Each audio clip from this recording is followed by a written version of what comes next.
Hello, everybody, and welcome to the DWEM podcast. We're back.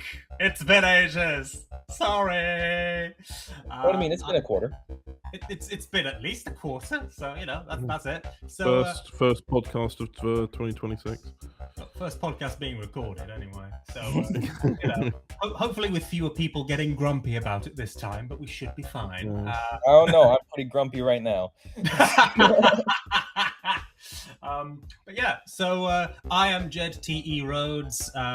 With me, as ever, are the other two members of the current DWEM production team, Connor Chadwick. Greetings. And Iris Prindel. Howdy dowdy. So yeah, we're back. It's been a fucking age and a half since the last one. Many things have happened. Things have been released. Well, they're not quite as many things as we expected to have released for various reasons, and yeah, life stuff has happened. So yeah, what are you gonna do? So, before we get into anything else, though, a quick correction, believe it or not. So, in the last podcast, in addition to the billion other things that we talked about, which I promise we're not going to rehash this time, in addition to that, there was a brief conversation about the origins of the DWEM YouTube channel, and sort of it was stated that it was possibly my channel to begin with, and as it turns out, it was not. So, as I said, I think I said it in the podcast, to be fair, but I'm happy to be proved wrong about that one. And I'm pretty sure you were still very skeptical about it. Yeah. I mean, the thing is, I barely remember. I didn't sounds strange considering I ranted for 2 hours about the entire life cycle of DWEM, but the point is my memory's a bit fuzzy because it was 3 years ago and stuff happened. So I was always a bit like, is that really how that went down? So I'm happy to be proven wrong in that instance. I don't know why I remembered it that way, because it was me who I was under that assumption. I think it's because you uploaded the first video. Yeah, I uploaded that video as a sort of test thing. Yeah. So I think I remembered it that way.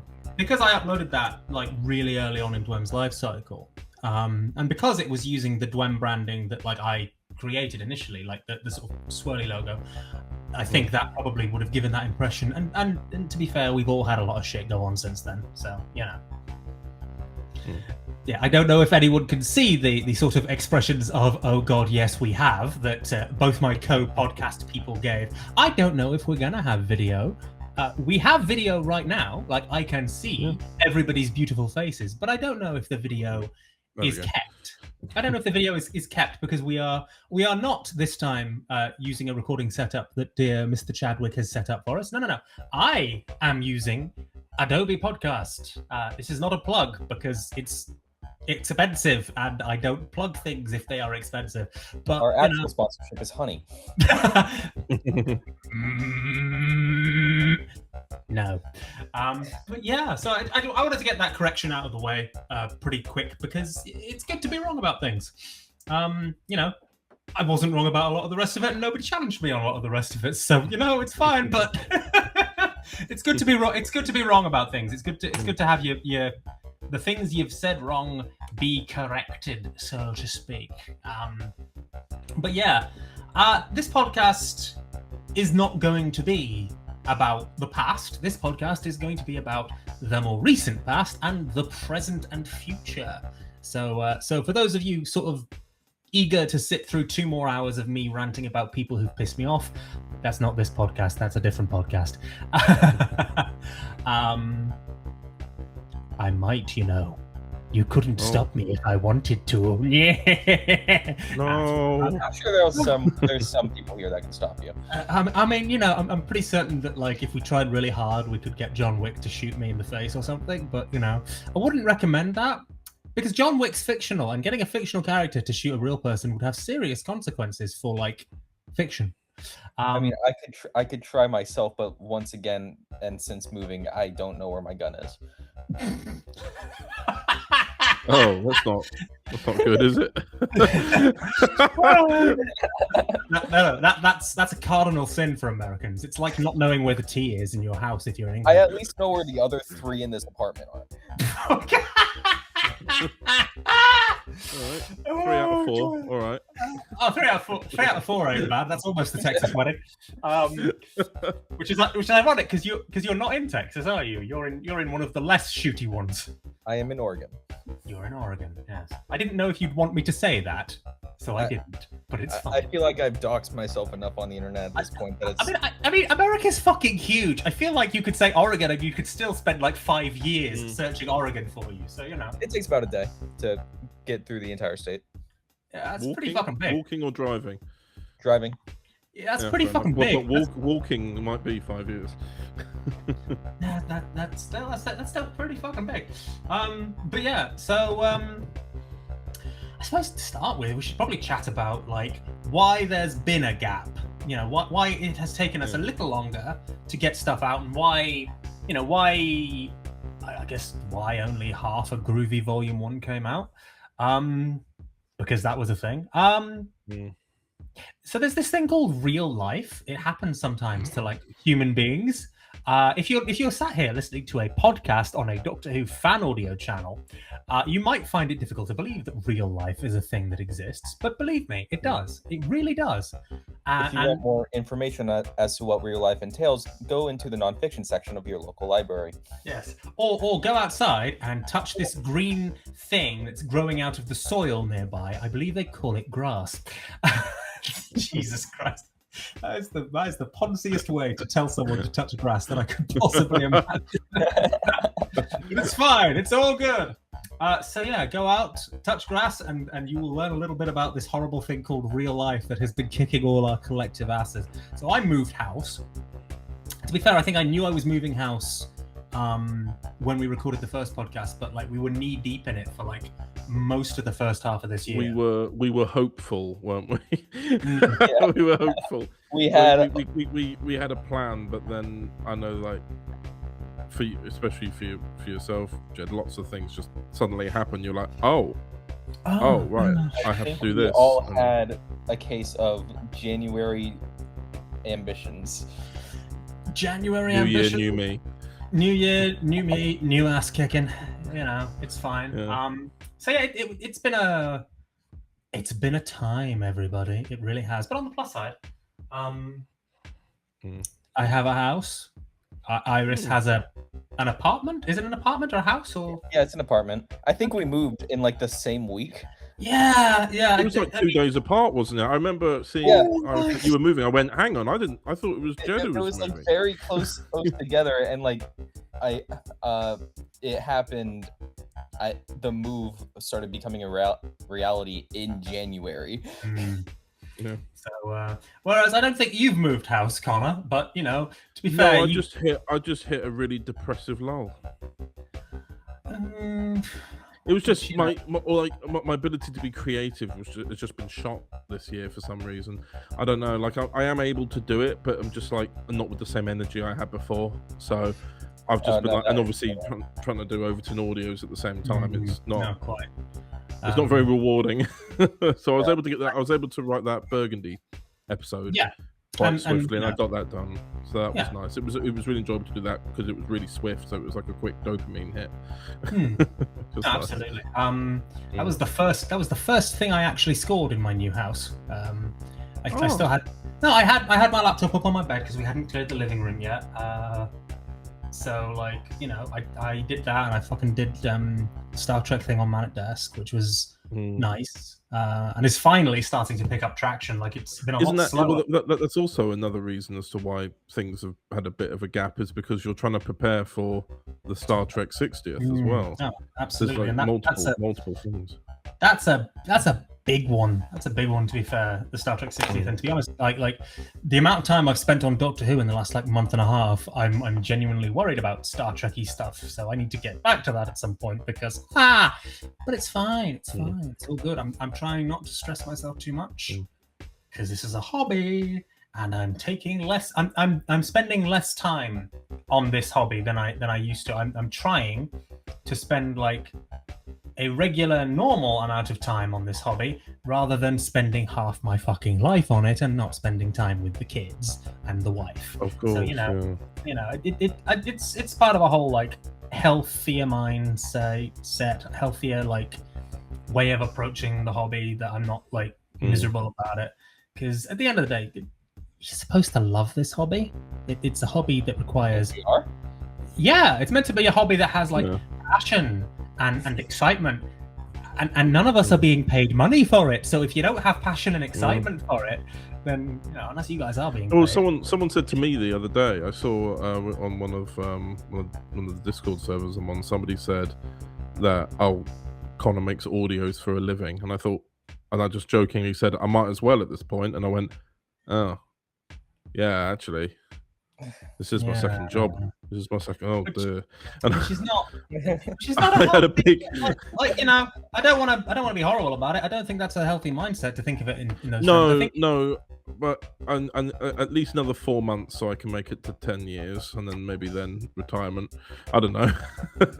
I mean, you're 4 months away from retirement. You'd have fucking earned it. I mean, I'm not being funny with all the shit that you've had to deal with in this fandom as well. Like, like with all the arseholes as well. Like, you've had an uncommon share of arseholes in this fandom.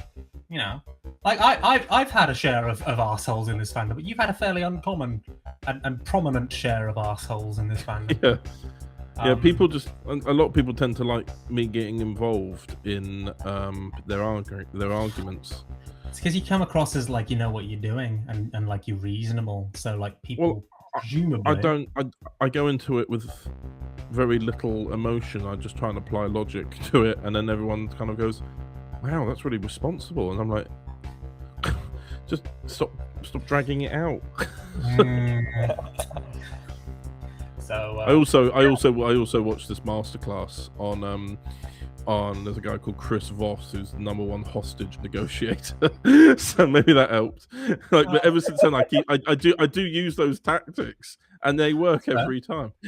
I mean, I've been trying to do something which I found from like a fucking text Tumblr post on Facebook called Bugs Bunny maxing. What? No, I'll read out the text post. I don't entirely like this text post because like some of it reads a little bit like alpha male fucking macho bullshit. But like I never thought I'd have the sentence Jed is Bugs Bunny maxing. So the highest level social strategy for men has always been Bugs Bunny maxing. Bugs Bunny never explains himself. He never argues from a position of moral outrage. He doesn't even dominate physically. He just calmly accepts the premise that everyone else is slightly ridiculous and then rearranges reality around them until they become trapped in his bit. He wins by refusing the emotional terms of engagement entirely. Elmer Fudd thinks they're in a conflict, and Bugs thinks they're in a comedy sketch. That asymmetry is basically invincibility. And then it goes on to talk about like the person who controls the frame controls the meaning of the interaction. Bugs never fights on the level presented to him. He dissolves the seriousness of the situation by turning it into performance. And you know what? Actually, I like that bit. I like the idea of, because there's a lot of people who come at me with like I've had people recently sort of come at me with the energy of, basically wanting to be angry at me. And actually, I've found that I've been most at peace when I've been like, no, I reject the structure and the terms of the engagement that you're coming at me with. I'm going to look at this and decide how I want to view this, and that's the lens that I'm going to approach it from. Because I spent a lot of time, like approaching, like the entire fucking argument that I fucking had with Eamon Longman, for example, boiled down to me accepting the emotional like framework that he presented it as, And I got angry about things, and I let things bother me, and I let things, sit ill with me. And actually, if I just sort of stopped for a minute and was like, we're having this drama about fucking fan audios, what the hell?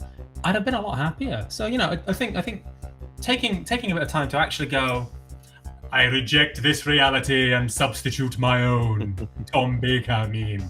Because it's a thing the Doctor does as well. Like, the Doctor refuses the emotional framework of the argument presented to him. The Doctor dictates the emotional framework and approaches it from whatever attitude they want to bring to it. It's like, yes, Daleks, I know that you think that you're an army of fucking like pepperpot space Nazis, who are really super dangerous and powerful and stuff.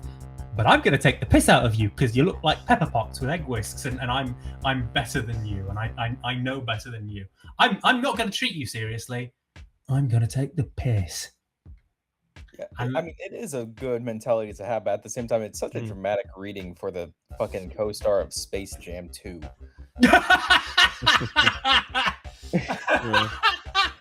I do like the mindset though. I do like it because I've recently good mindset. in the last in like the last year or so, I've tried to stop when I see people. Like I always end up trying to get myself involved with people when I see them going in the wrong direction or something like that, or if I see people going in the wrong direction, I try and steer them, and when they don't listen to me, I would get annoyed. Whereas now I just kind of go with the flow a little bit more. I kind of go, well, if that's what you want to do, that's fine. Like, you know, I don't try and like tell people. Does that make sense? Like, I don't try and I suppose it's like be a savior or something. I don't know, but like.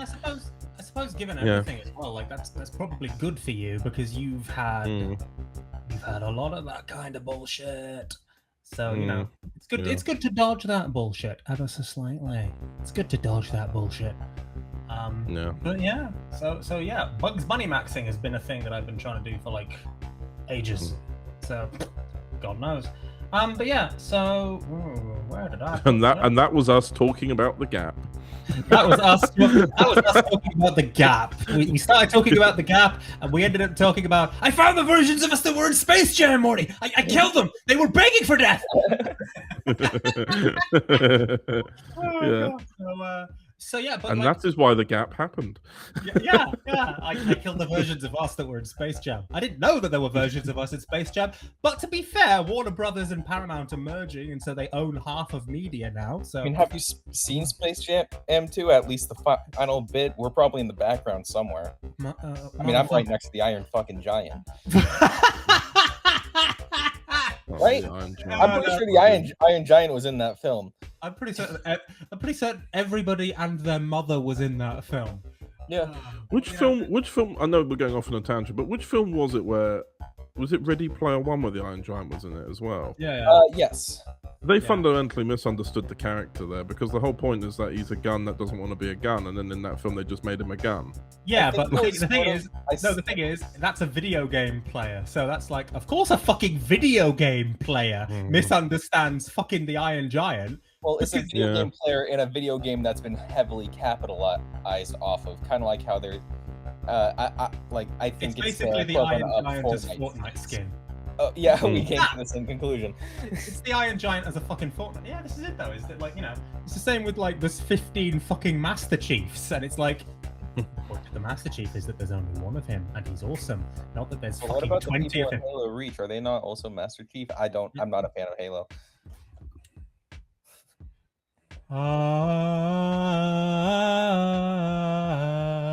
Great answer. No, they're not. But if I sat here talking about Halo lore all day, I would probably cry. It wouldn't be the DWEM podcast. I mean, it would be the DWEM podcast. It would just be the DWEM podcast in which Jed talks about Halo lore instead of DWEM, which... I mean, to be fair, given the state of DWEM before we took over... That was mean, I'm sorry. Although, to be fair, like, if you listen to the previous podcast, nobody who listened to the previous podcast would come out of that podcast thinking that DWEM was a healthy experience for, like, any of the human beings involved in it. So, it's fine. Yeah. It's fine. It is, however, the most popular DWEM video as of late. No, do you know why? Yeah, but you know why it's the most fucking popular DWEM video of it? It's because we're all dishing out the drama and people wanted to fucking know. Which I don't know. Like without wishing to be like impolite to the people who watched that video, I do question, like, obviously there was an audience who knew that there was drama. And obviously they wanted to know about like the goss, you know? And it's like, you know, there's part of me that sort of sits there and think, well, you know, why is that popular? Why do people want to know that? I don't know about you guys, but I didn't want to talk about it in that podcast because I thought, oh yes, everybody will love the goss. I wanted to talk about it because it was a cathartic experience, and I felt like if you're talking about DWEM, then you have to talk about what DWEM was as much as what DWEM is going to become. which is dead because we're killing it. Funnily enough, the mentality of people being drawn to that, that is the topic of an entire fucking like Jax film song. God. Yeah, I think that the last podcast really made me realize how much or how widely known about the drama kind of was. Like people knew something had happened. I mean, there are people I'm surprised knew that it happened. Like, apparently, like they wouldn't have known details, but they know something happened. I mean, you know, Luke fucking Newman apparently knew. Oh well, yeah. No, but that really surprised. Of course.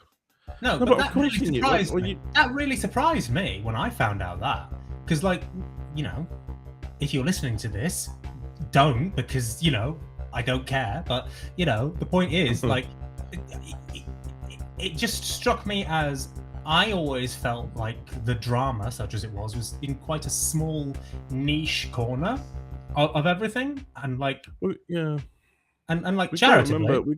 We got to remember though that when it all happened, there were all these statements made, and you know, as we said in the last podcast, there was like a right of reply statement written that was making airing out everything.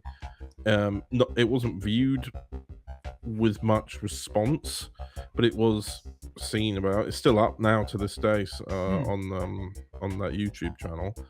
But also at that same time, Eamon had been trolling Luke on his channel and writing comments on his videos, so I'm sure he knew and was more than happy to hear that was happening to him.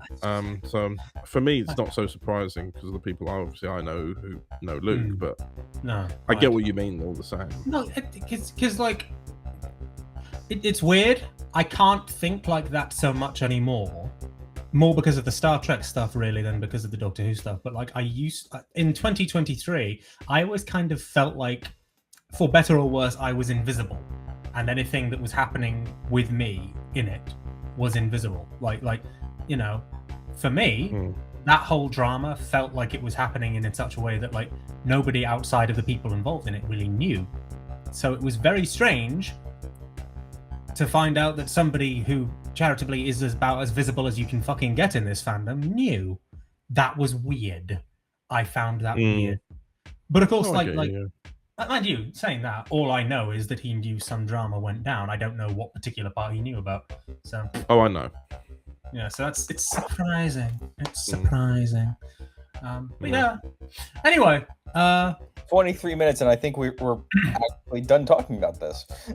Yeah, no, it's great. So instead, obviously, at the time of recording the previous podcast, it came out after the Forlorn Christmas special, but we recorded it before it went out.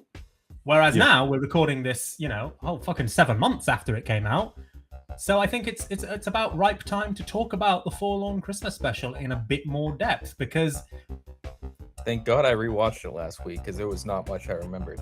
I mean, so let's start with fuck you, Editor Jed, because I'm gonna make you put a clip in here now.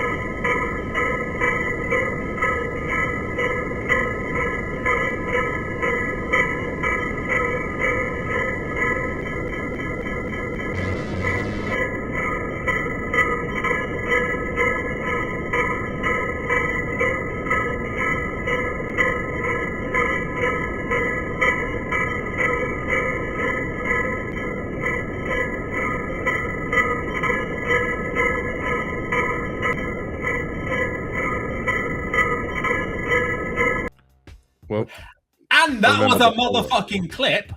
That was a motherfucking clip. What clip even showed up? The thing is, I could put literally any clip in there, and you know what? It wouldn't matter, because I would still be able to say, hand on heart, that fucking thing is the best Doctor Who fan film ever committed to digital film. ever in the entire. I will fucking fight any fucker on that. You made the best Doctor Who fan film in the fucking world. I will fight people. Podcast. I'm not going to actually, considering this is a DWEM podcast where we're supposed to speak positively about the stuff we're making. I'm not gonna fight you on that on air. Well, okay, so like genuinely, what I love about that, and I'm not going to apologize to you listeners. I'm going to like glaze Iris's work here, most brazenly. I genuinely think, like, because a lot of Doctor Who fan films, it would be wrong to say that there are not many Doctor Who fan films made with intent, but I think it would be right to say that a lot of Doctor Who fan films' intent begins and ends with, I want to make Doctor Who like I've seen on the telly. You know, yes. I feel like, you know, or I want to make Doctor Who like I've heard in Big Finish, or I want to make Doctor Who like I watched when I was a kid. You know, a lot of people just want to make, you know, they want to make something. Yeah, they make stuff that they know. Yeah. And like, that they relate most to. Yeah, and I'm not even saying this in like I know I've made reviews on like Something Blue about people's fan work where I've been a bit like arsey about it, but like I'm not even saying it in an arsey way. But a lot of Doctor Who fan material seems to exist in that world where it's like somebody once said of The Simpsons of late, when people started writing The Simpsons, when The Simpsons started, they were inspired by sitcoms and, you know, films and all sorts of other things. People writing The Simpsons now are inspired by The Simpsons. Whereas, you know, about Doctor Who on TV. Well, this is it, you know. Whereas, you know, Doctor Who fan films, by and large, are by their nature inspired by the Doctor Who that people experience, and not really much else. You know, so people's intentions going into making Doctor Who are, I want to wave a sonic screwdriver around and pretend I'm David Tennant. Or maybe that was just when I was in my 20s. But, you know, people just want to do that. Whereas actually, I found Off Class von Santo to be the most intentful, you know, the most, like, I watched that and I thought, this is made by somebody who is using Doctor Who as a framework to tell a story that has influences outside of the world of Doctor Who, and that is influenced by the world outside of Doctor Who, and isn't just trying to be a Doctor Who story, but is trying to be a story in which Doctor Who is a part of it. And in many ways, that made it the best Doctor Who fan film, and indeed one of the best Doctor Who stories I've seen in a very long time, because that film was about the Doctor. That film was about somebody trying to reclaim being the Doctor. That film was about, you know, a lot of things that Doctor Who has tried to be about of late, and it was doing it without just emulating the superficials of it. You know, you were asking, in many ways, the same questions about what is the Doctor in extremis, you know, what is the Doctor without hope, without witness, without reward, but you were doing it without having the characters mimic a bunch of Stephen Moffat dialogue. Or indeed, much of any dialogue. I think what was really great about that was actually a lot of the dialogue in that was needful, as opposed to being Doctor monologues for the sake of it. It was a wonderful experience. It's a bit surreal for you to say that, considering there wasn't a complete script in the slightest. I mean, I could not fucking tell what. I mean, this is it though, right? Is that the experience of making it, I have no doubt, would be different from the experience of like watching it, you know? Yeah. I mean, when I started working on it, it was around, I think it was July of last year. I think it was around this time, right? Something like that. And around that time, I was like, it was in my head that, okay, this would be smack in the middle of Forlorn's volume, and Forlorn's companion would be there, and all this other stuff. So I started writing it with a companion in it, and then I got to the point when the Doctor sits down to look at the present, and then I put it down for the day, and that I went about out stuff. Then time passed, and I didn't really work on Forlorn in the slightest. all of a sudden it's November and I don't have a season, and also the film needs to come out for Christmas. Whoops. I'll just quickly remove the companion. Oh, I don't have a completed script. I'm used to winging it. I have a bunch of new cool lighting stuff. So I'll just I grabbed two RGB lights. I went out and I shot it in, I think, 2 days. 1 to 2 days. The only bits that were actually scripted were the beginning up to sitting down. Then the talks with Forlorn and the fragments of the other doctors in their head. But that was written on the day, and I just voiced over it. That's also, it was also why I sort of annoying orange them. I mean, I'm not being funny. That just added to the entire effect. Oh yeah, no, it looks a lot better. That was annoying.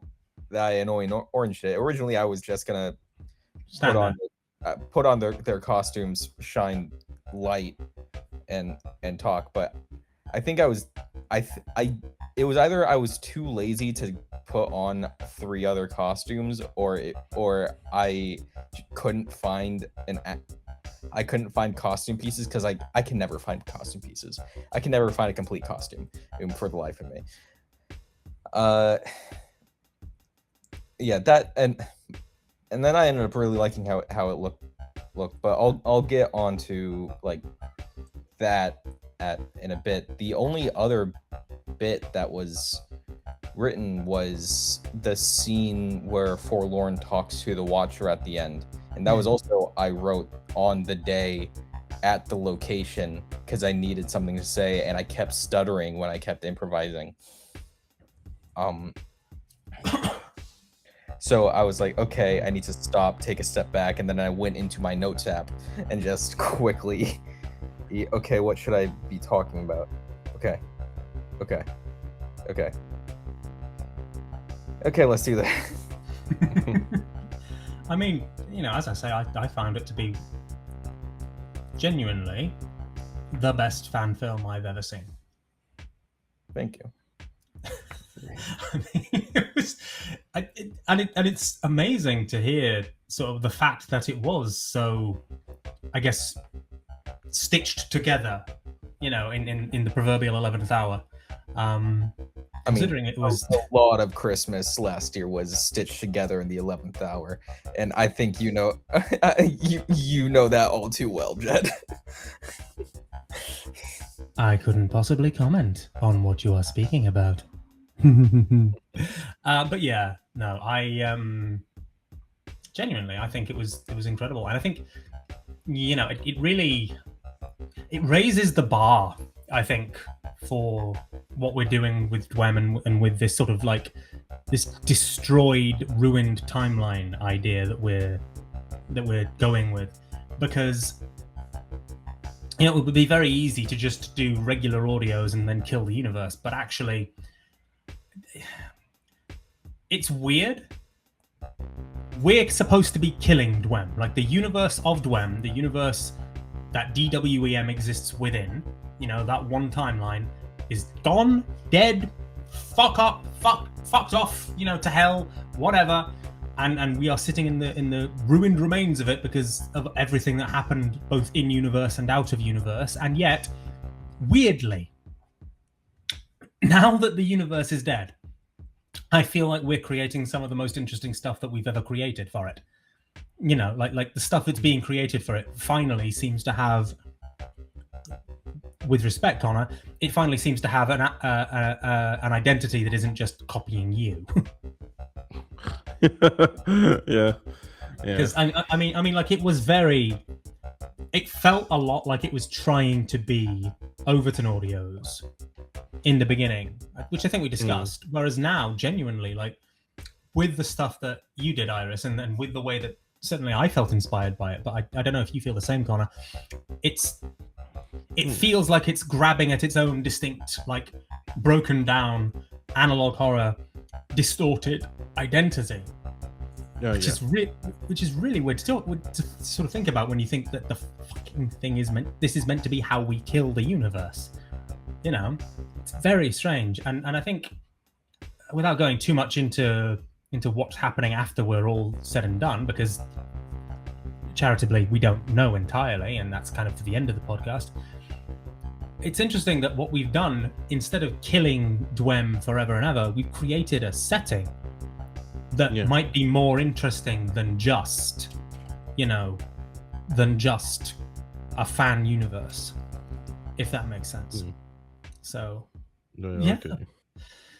So I mean, I don't know if you have anything you want to add, Connor. I'm aware I've talked a fair bit. The way that I felt watching the film was like a story that was trying to unravel itself and yet couldn't help but happen. Like, it felt like I was watching a story that was fighting itself a little bit, like, and then like it's sort of like what, but not like it's in a very positive way, even though it sounds like it isn't. It was just because of the statement that Jed said before, which is stories want to be told. We're the setting of the current DWEM, well, not even timeline, just the universe, is that every story is either all happening at once in its own places, or it's just not really got a continuity. And this story felt like it was trying its, like, it felt like the universe was trying its hardest to have something make sense. It was just a corrupted setting. It was a corrupted past, I mean, Santa in this universe isn't Santa.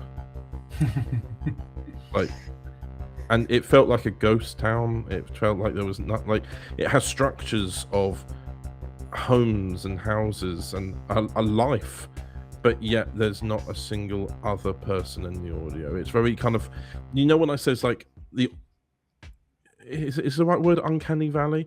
Like, it's like you've got signs of civilization and yet there's no signs of life.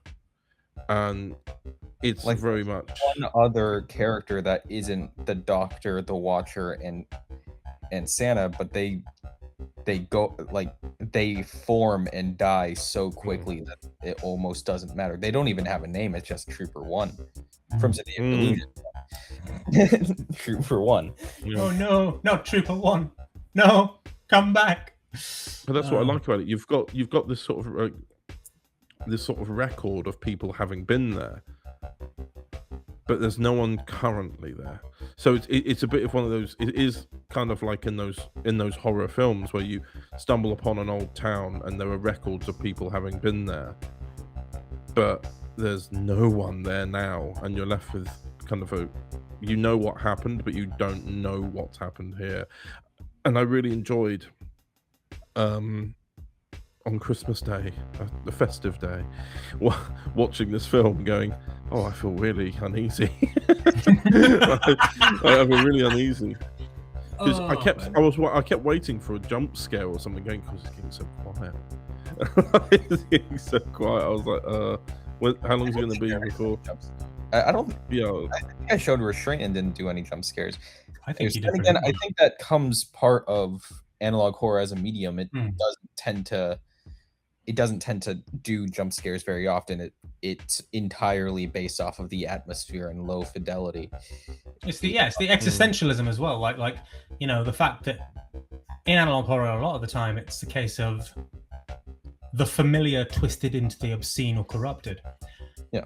Weirdly, like this is gonna date me so horribly.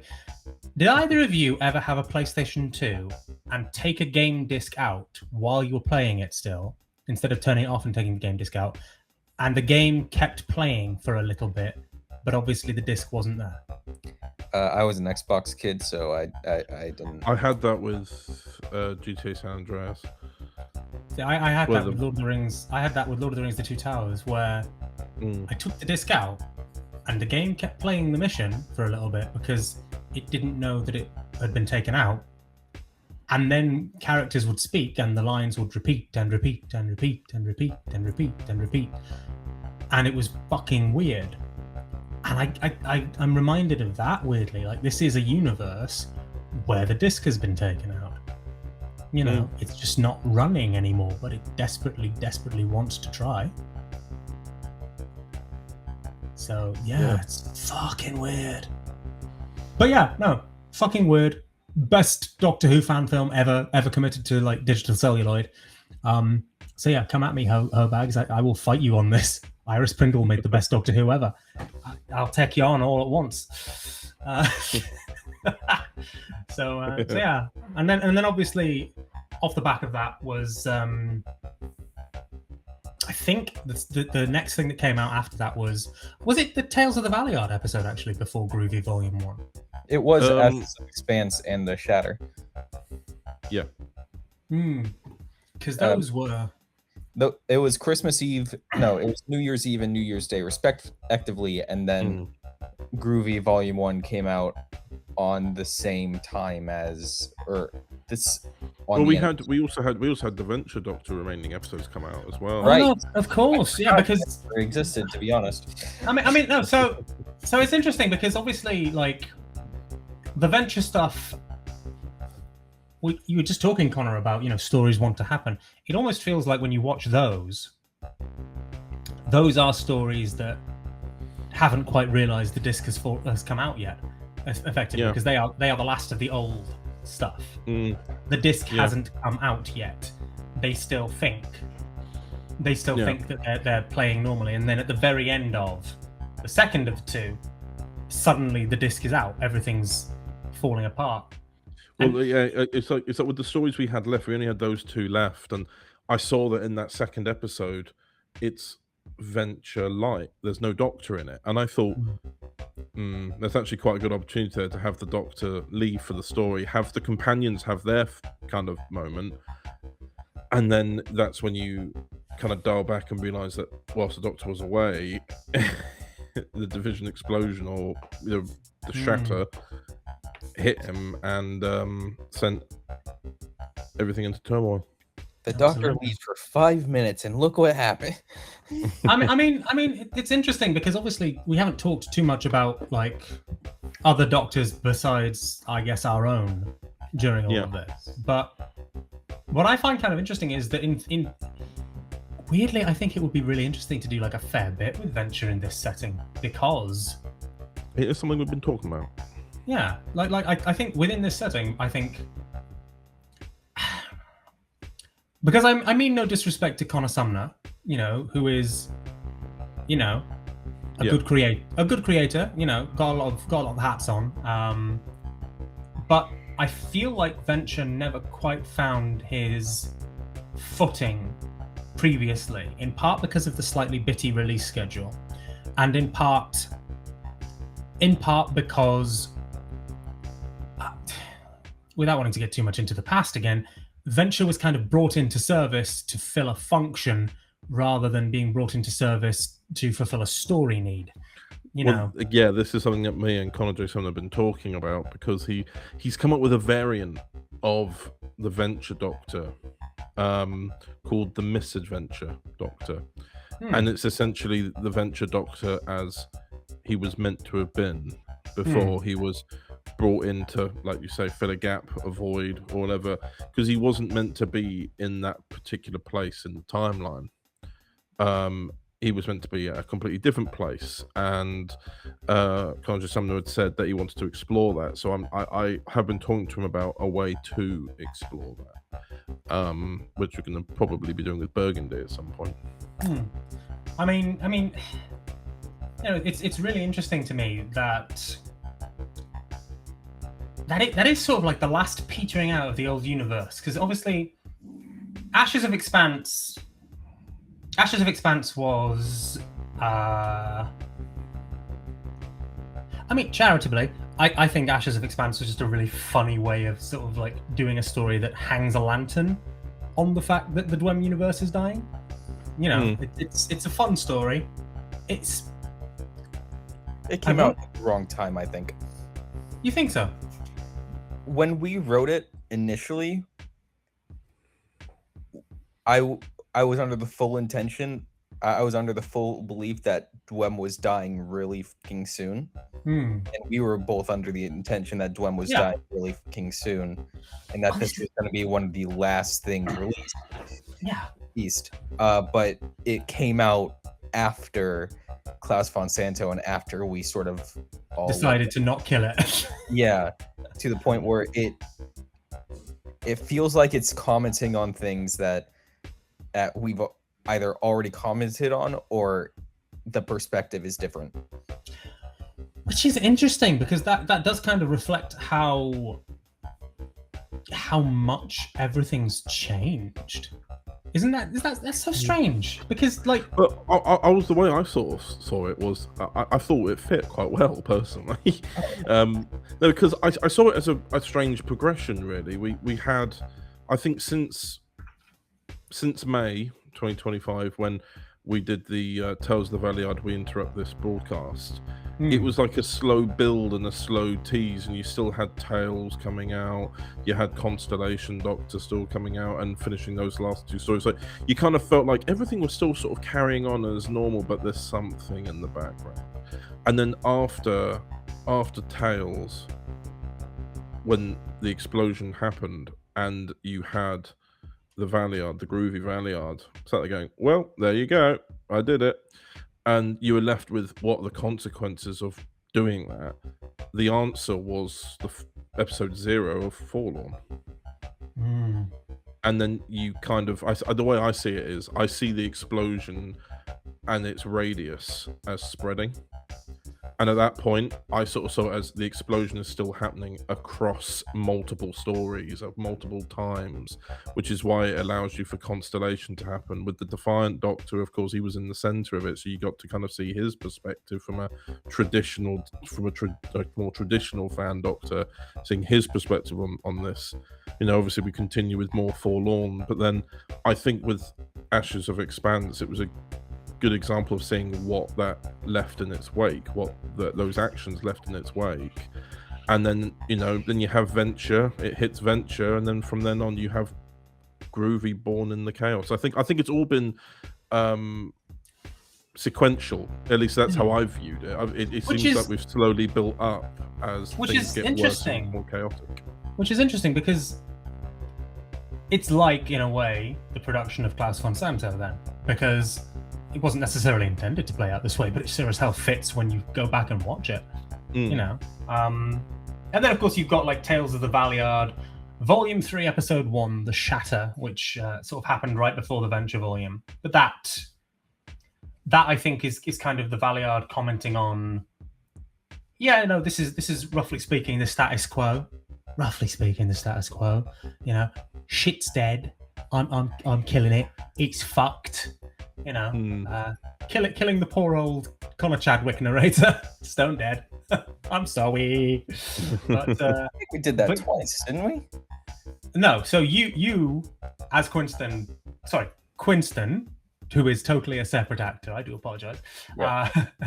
Quinston was like.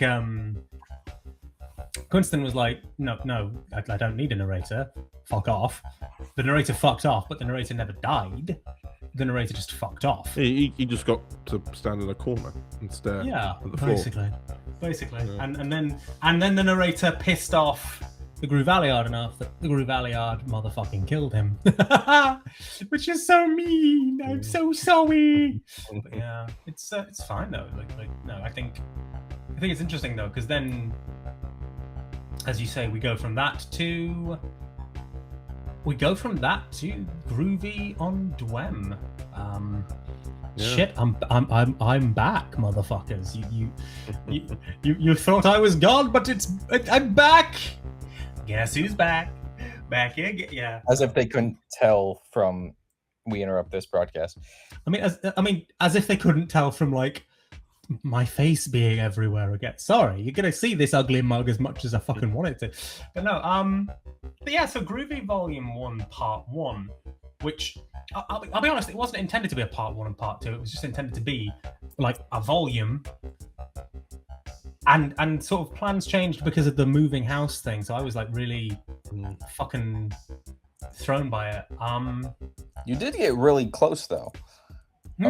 Well, we recorded episode 4. Yeah, in that January. was really close. Yeah. So I think it is interesting though, because I mean that first half, it's so weird because I find it difficult to sort of analyze those episodes objectively. So all I see when I look at those episodes is, the bits where I'm like, yeah, I'm self-consciously riffing on Groovy Volume 1 on What Fourth Wall, like the original Groovy Volume 1. I'm being self-conscious in how I riff on that. I'm being self-conscious in, these are these elements, and these are these elements, and these are these elements. I'm being a simp and having my spouse show up again. But it's so... I think it works though. Like it's quite sad and tragic for him. Like the trailer itself, I remember where I was when I listened to the trailer that you made, and I just felt really uneasy. Do you remember when we spoke about it? When you was like, "Hello, is anyone there?" And it's like you just feel this uneasy dread set in, and then he's meant to know the story, and he should know the story, but the story isn't there, and he's having all these flashbacks to memories of what should be happening but isn't, and you're left kind of in this position where especially if you know and have listened to the other What Fourth Wall Groovy stories, Or even how the Groovy Doctor is, but this version he's still very much the Groovy Doctor, but he's left in actually a position of not entirely being in control. He doesn't have a script to go off of. He doesn't have that. He's like, right, okay, you've burned the script in my hand. I've got a few little burned fragments that I'm like, right, you're in the story, are you? Are you leaving? You know what I mean? Like I kind of has the context. He has the context of an actor for Avengers Doomsday. Yeah. No, that's very accurate, because obviously he's been going into these stories and they're meant to be mirroring the What Fourth Wall, but they don't. And I mean, this is it, right? It's right? been a very interesting listen. I mean, this is it. I think the Unjudged is the most direct parallel, because the Unjudged. Yeah, I mean, the only one that actually follows the plot of the original story. The rest sort of do their own thing. Kind of. I mean, Let the Sky Burn is set on the same planet as Let the Sky Fall. Like the point is, yeah. So the broad point of that is that that's meant to be what happened to Let the Sky Fall, which is the thing from outside reality tried to force its way in. It's like it stuck its finger in, and its finger started fucking like glitching out like an analog horror monster, and then it killed the planet, but the Doctor managed to shove it back out again before it could do anything else. But like that was one where I was like, I'm going to experiment with this format a bit. So I had like that first minute, which is just screaming gunfire and a badass synthwave soundtrack. But like that whole volume was sort of like, I wanted to play around with format a bit. So like you've got the Unjudged, where hang on. So like the Unjudged is like zipping between different covers, blurring out because it doesn't quite remember what it's trying to be. The Supreme Beings is just a fucking like nightmare. Like I don't know how people can follow that one. Well, I know how people can follow that one because I had to make all the different covers. I did covers for every single Doctor that was speaking apart from EM23 Groovy, because we need to stop having the same actor in an audio. I mean, I'm not being funny. That was my take on We Surpassed New Faces for Jed Doctors, and it did not fucking work. It did not fucking work. Hey, no. There were some Doctors. There were some Doctors in it. Yeah, there were some Doctors in it that you haven't done yet, aren't there? So the entire list is both Groovies, Nth, Poppin' J, there's one episode out of Poppin' J, Russ, Rust, and there is one episode out of Rust. Okay. There's the Insouciant Doctor who hasn't come out yet, and then there's is that all of them? That might be all of them. I'm gonna have a quick look. I can't remember. There's too many. I'm having the George problem, except I'm not George. There's one more. And you said Nth? I said Nth. So Nth, Groovy, Insouciant, Rust, Popinjay, and then so there's 6 in total. Yeah. So like Yeah. So, but it's such a. I mean, I like it, but it is a very weird one.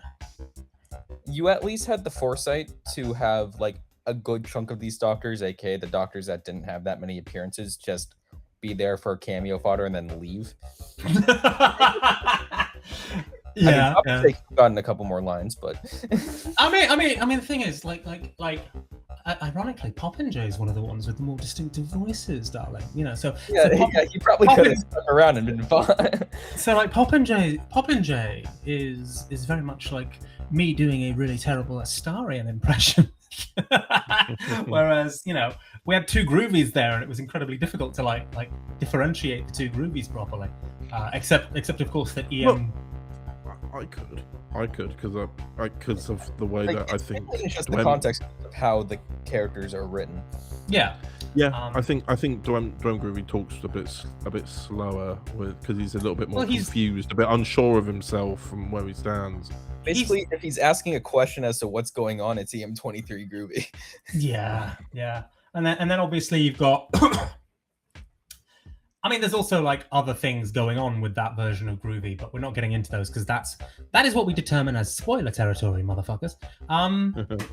But like there's like vocal twitches that sort of hint at stuff to come, and then you've got Let the Sky Burn, and I think Let the Sky Burn is an interesting one because, in a very real sense, Let the Sky Burn is just in a way kind of holding the same weight as something like Needs of the Narrative, where it's like, fuck you. Fuck all of you. You've stuck me in this story and there's nothing happening and everything is going to shit and what the fuck is going on and why am I still here? So he's not a very happy Groovy. Bless his little heart. Which, I mean, to be fair, I don't blame him for not being a very happy Groovy, but the point is that he's not a very happy Groovy at that point, and he's letting us know that he's not happy with us or with any of it. You know who else isn't a very happy Groovy? Any of them, really. They're all a bunch of surly bastards. Although EM22 Groovy is going to be completely wiped the fuck out eventually, so poor sod. I mean, the thing is, there is functionally a difference between EM22 Groovy and What Fourth Wall's Groovy, which is that obviously What Fourth Wall's Groovy didn't have Kiwi going off in its head, whereas I think EM22 still had that.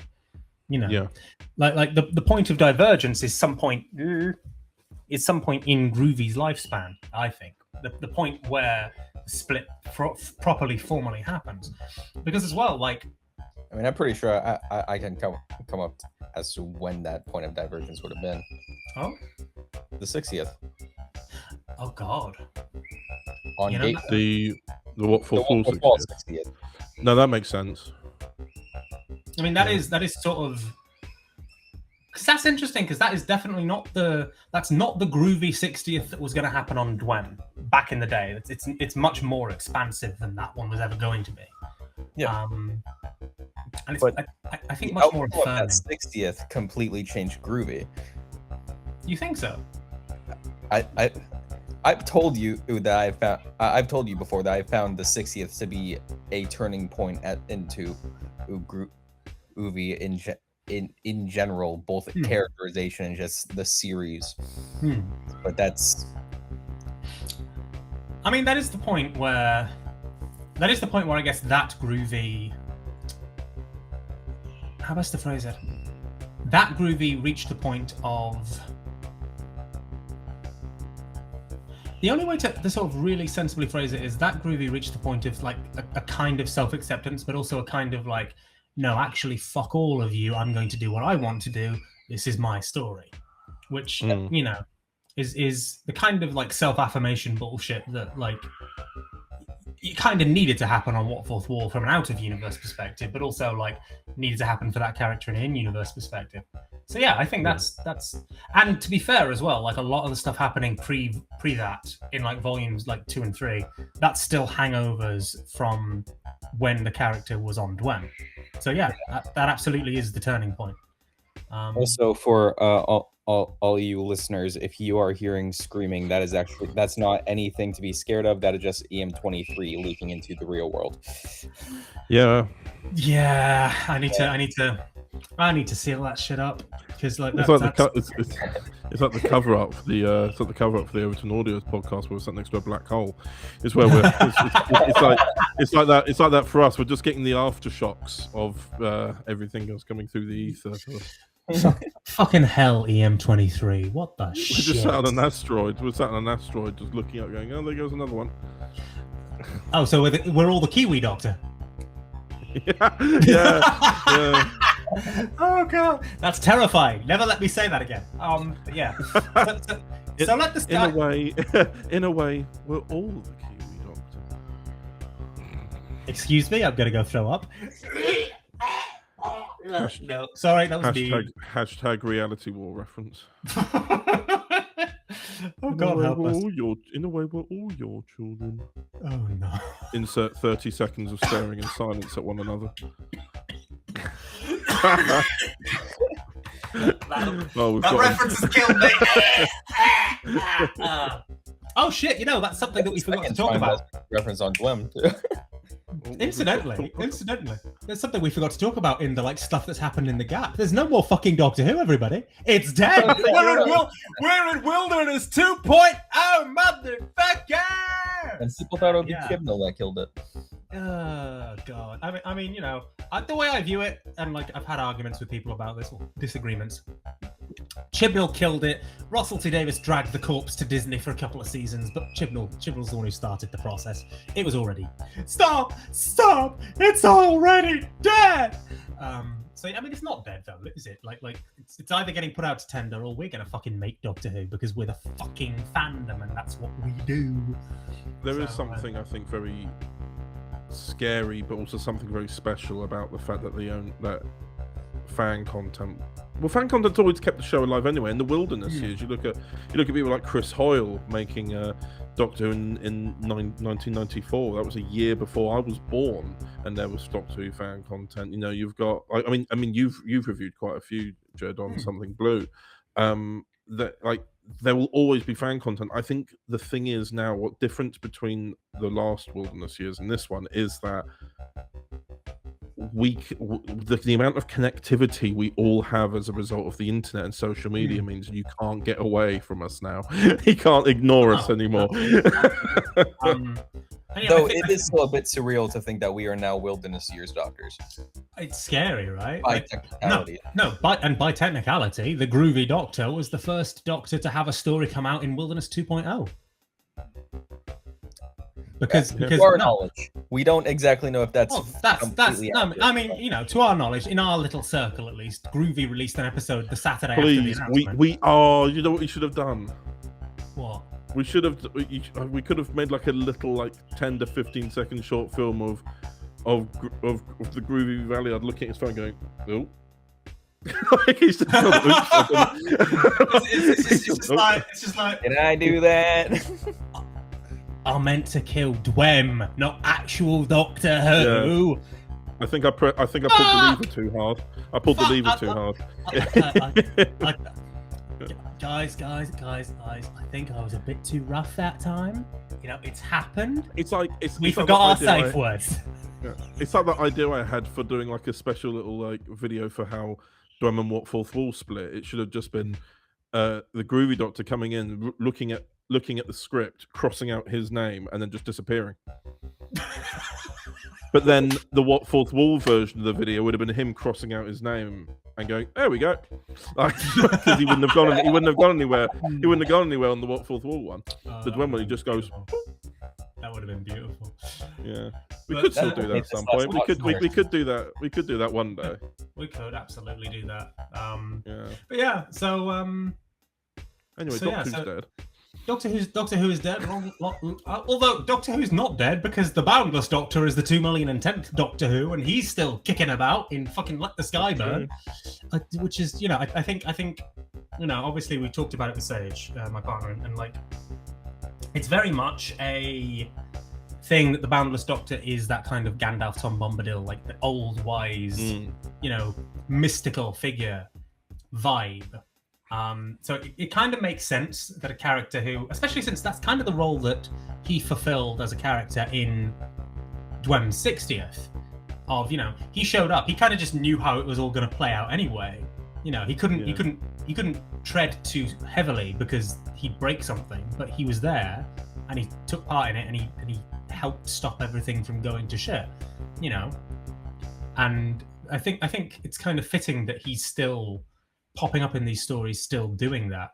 You know, I kind of feel like it would be really interesting to, you know, to explore that more, which I'm sure we will, because who fucking knows? We've got plenty of stories while recording the podcast.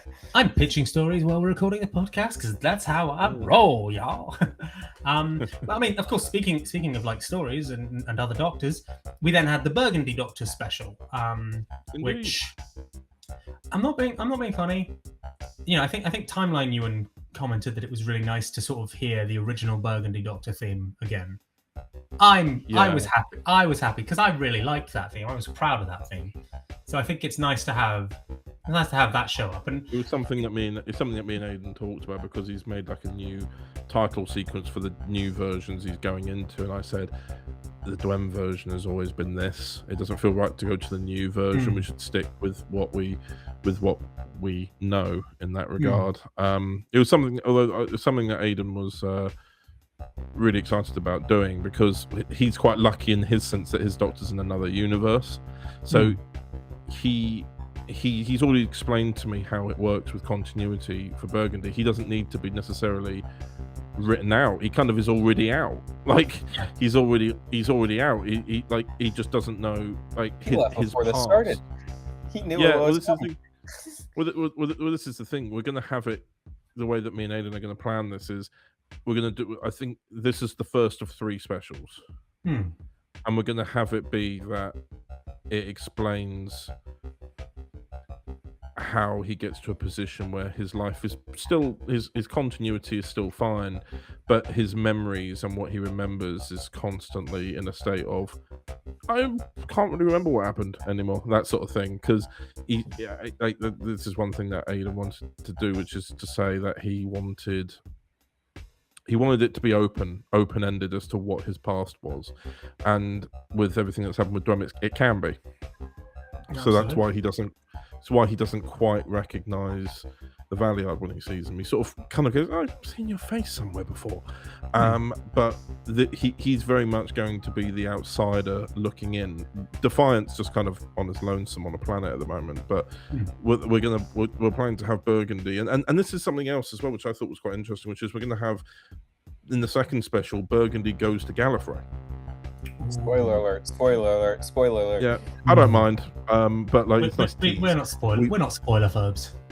Yeah, we've only ever seen Gallifrey once in the DWEM timeline. That was in Constellation Doctor, and then immediately after we saw Gallifrey, the Groovy Valeyard showed up and killed everyone.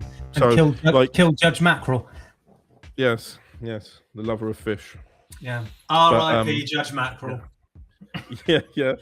But I thought it would be really interesting to see, and I wanted to actually, I'll probably talk to you both about it a bit later, but like, about what would Gallifrey look like? Did they? Yeah. Well, no, but like this is the thing. I've always kind of thought like there's something I've been stewing on, which is why we haven't worked on it yet. Which is, did they see it coming in the Matrix? They probably wouldn't have. It was so random. I mean, I think I know certainly what I think would probably be going on with Gallifrey. I have thoughts about what I think would happen, but it's definitely a question worth considering. It's good that there'll be more Burgundy Doctor. I mean, there needs to be a real like exploration of like all of this stuff with it. You know, I think, and as I say, he's obviously like he's obviously, how best to phrase it, come from the outside, even though he started here. He's come in from the outside. So that's fascinating, like what that means and doesn't mean. Yeah. One thing I was thinking about for Gallifrey was there was a story where in the Big Finish Gallifrey series that they make, they went to another universe, another Gallifrey. And the Time Lords there were called regenerators because they weren't connected to time. But they could regenerate, and they traded lives, like regenerations, as currency. And I thought to myself, well, what are Time Lords without time? I thought about the regenerators. I didn't want to copy that, but that's not the point of what we're doing with DWEM. It's about, and I've had lots of ideas of trying to add an element of horror to it.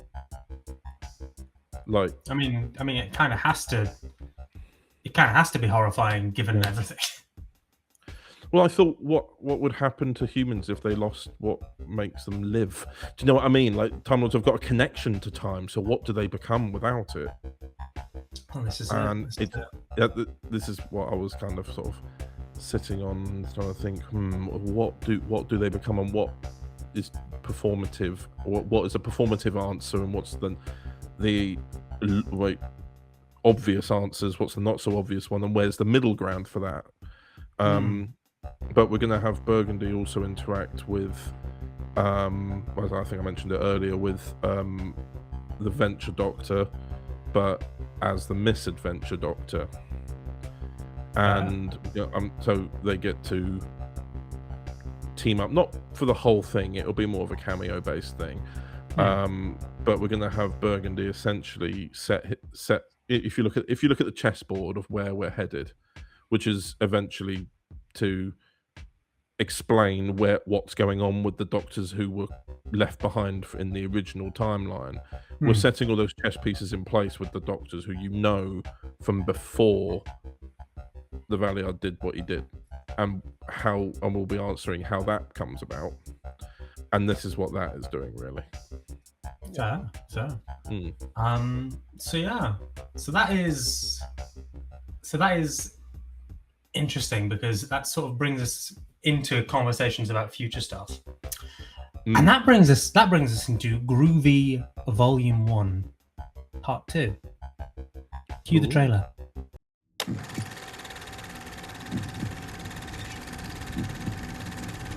I can hear them calling to me from hell.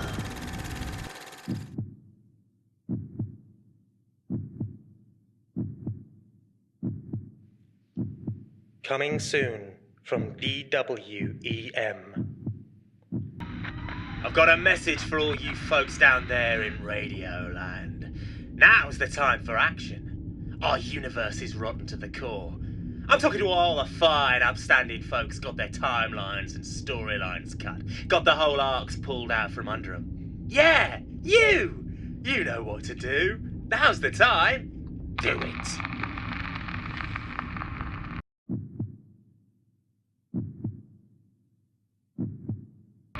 Don't touch that dial now.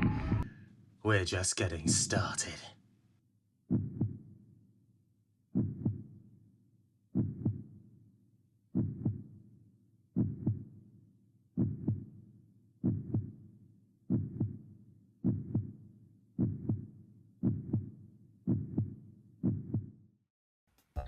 Oh. And it's interesting because so without spoiling too much, Groovy Volume 1 Part 2 is 3 more episodes, which I found to be... Oh, wow. That wasn't even a thumbs down. Oh, wow. Don't mind us. We're just playing around with... For audio listeners, because assuming, I'm not entirely sure if we have videos in this, as my camera made a weird thumbs down emoji thing because I'm on a Mac. I think it's going to look weird even if we have videos on. It's just me going like that. Oh, yeah. Boom, boom, boom, boom. Okay. But yeah. So the point is that there's 3 episodes of that, which is a 2-parter, which was originally a 1-parter. and it turned out to be fucking long. It's about an hour, isn't it? It is crazy. Like. Well, yeah. Part 1 is 25 minutes, and part 2 is 38 minutes. So that's fucking long. Yeah. Especially when you compare it to the other episodes that have been made. Yeah. It's like, wait, hang on, why is this 6 times as long? I mean, in part because as anyone who listened to Let the Sky Burn will know, they're going to Station 4 from Fragmented 3. So, it is, as much as it's meant to parallel the AI episode, the evil AI episode from like the Fourth Wall Groovy Volume 1, it's also paralleling that Fragmented episode. Which is why, spoiler warning, Forlorn's in it, motherfuckers! They are? I know. Oh. I'm surprised too. Oh yeah. We just AI'd your. No, we didn't. We did not. Actually. Actually, yeah, that's the biggest difference about AI in this story. Yeah, that's the biggest difference between this one and Fragmented 3 is that actual people made this one. That was not what I was going to say about AI at all, but I mean, I was weighing that up for the last 30 seconds. If you've been looking at my face, you could see me going, "Do I say it?" Actual people fucking performed in this one, certainly. Yeah. So like, God bless us for having actual people in this one. But no, I was going to say this. The last couple times that the evil AI as a villain, Sorry, weird bang outside my door. Last couple times the evil AI was used as a villain, AI as it was a bit newer. So there was from a moral perspective, because obviously both of those stories were from 2023. Yeah. Fragmented 3 only just, I think. But like when those stories were written, obviously there was concern about AI, but like the notion of AI actually fucking doing all the shit that it does wasn't quite as prevalent. Whereas now, obviously, that's the scary thing about AI. It learns, isn't it? Well, no. So the thing is, right? Is we at the time. There was nobody using AI to write their stories for them. There was nobody using AI to act in their shit for them. So the notion of getting ChatGPT to write, hey, ChatGPT, write a few shitty hackneyed paragraphs about the superiority of AI for us. It was a joke. It was riffing on the concept. Whereas, all right, here's where I'm gonna sort of date myself and age myself horribly. A while back, I did a podcast with a friend of mine, and one of the things I said in that podcast was we were talking about The Handmaid's Tale, and I said I hadn't watched it, but I also couldn't get behind the premise because I couldn't possibly believe shit would get that bad in America. And time has borne me wrong. I was wrong. I hold up my fucking hands and say I was a mistaken man.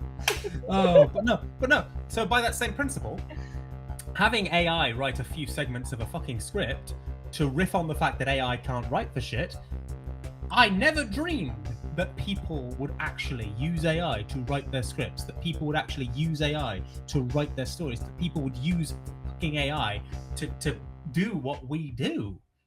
But they do, and so now I don't understand how it's creatively fulfilling at all.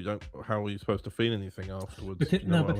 Because the thing for some people making these things is some people don't make these things because they want to explore the craft of the making. People want to make these things so that they can say they've made these things. Oh, right. Yeah. Whereas, like for people like us, the craft is part of the thing, Like I may fucking hate editing sometimes, but at the same time, it's the craft. And I know when I am done editing something, I will have a piece of work that I have made. It's rewarding. Yeah, no, exactly. Which is not always the case for other people, I think. So yeah, but like obviously because AI has become so prevalent in the field, because so many people use it for so many different things, because of that, it was important, I think, to us that we go, no, we're not going to get the AI to write this. We're gonna This do this AI is ourselves. 100% human in written. Yeah, which is interesting because fundamentally, I feel like I was able to capture ChatGPT's tone really well. I don't know what that says about me. You've done I your think research. when we were That's what writing tells it, me. because we wrote that episode together, or you took a second and was like, how do I make myself sound like an artificial intelligence trying to be human? So weird. But no, so like that's obviously a big two-parter, and then after that is, well, you've just seen from the trailer. I don't know if this is coming out before or after part 2, but there's a film. The last episode of the volume is a film. Which was always the plan, I believe. Yeah, it's something I'd wanted to do from the beginning. And actually, it's split screen. I think you can tell from the film that it's split screen. So that's important. That was important to me because I felt like having the two characters. There's no spoiler really to say that it's Groovy and the Valeyard facing off against each other. Holy shit, Groovy's in it? I know. It's almost like it's Groovy. I mean, to be fair, we joke. Groovy has occasionally just not appeared in episodes of Groovy. You know, there have been surprisingly... Yeah, there's at least 2 fucking blonde episodes for no fucking reason. Well, no. So there's like an there's no episode. reason for it, but So there's like an episode that's like, there's an episode which is just like completely Dr. Light. It's just the Prophet doing the Prophet things, and there's an episode that's like the Prophet doing Prophet things, and then Blonde shows up, but he's obviously too early for the Prophet to give half a shit about him.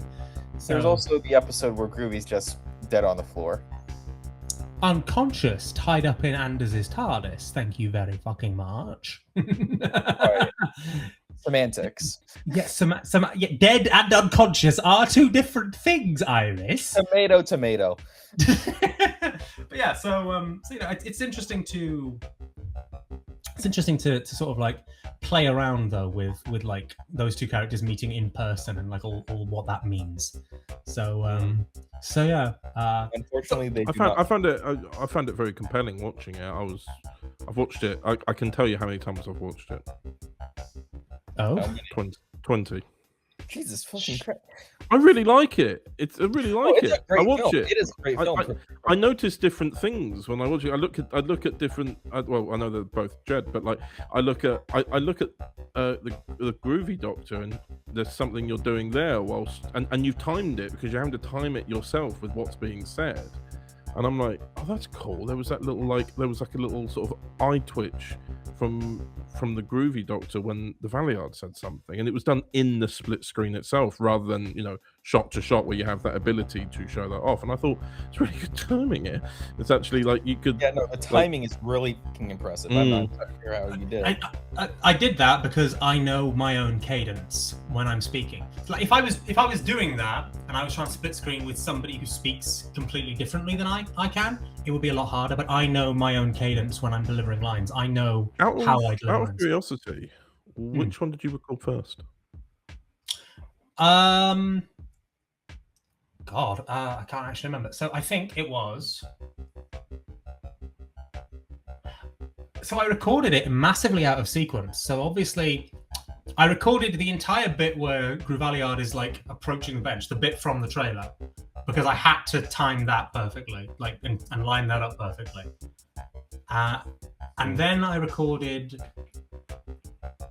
everything in Groovy's costume second. I recorded everything in Valeyard's costume first because Valeyard's costume is a shit ton warmer because he's like in a waistcoat and a big military coat. Speaking of Valeyard's costume, the fucking glow up, incredible. I don't think we commented on the glow up yet, but the stark difference between in the old outfit and in now.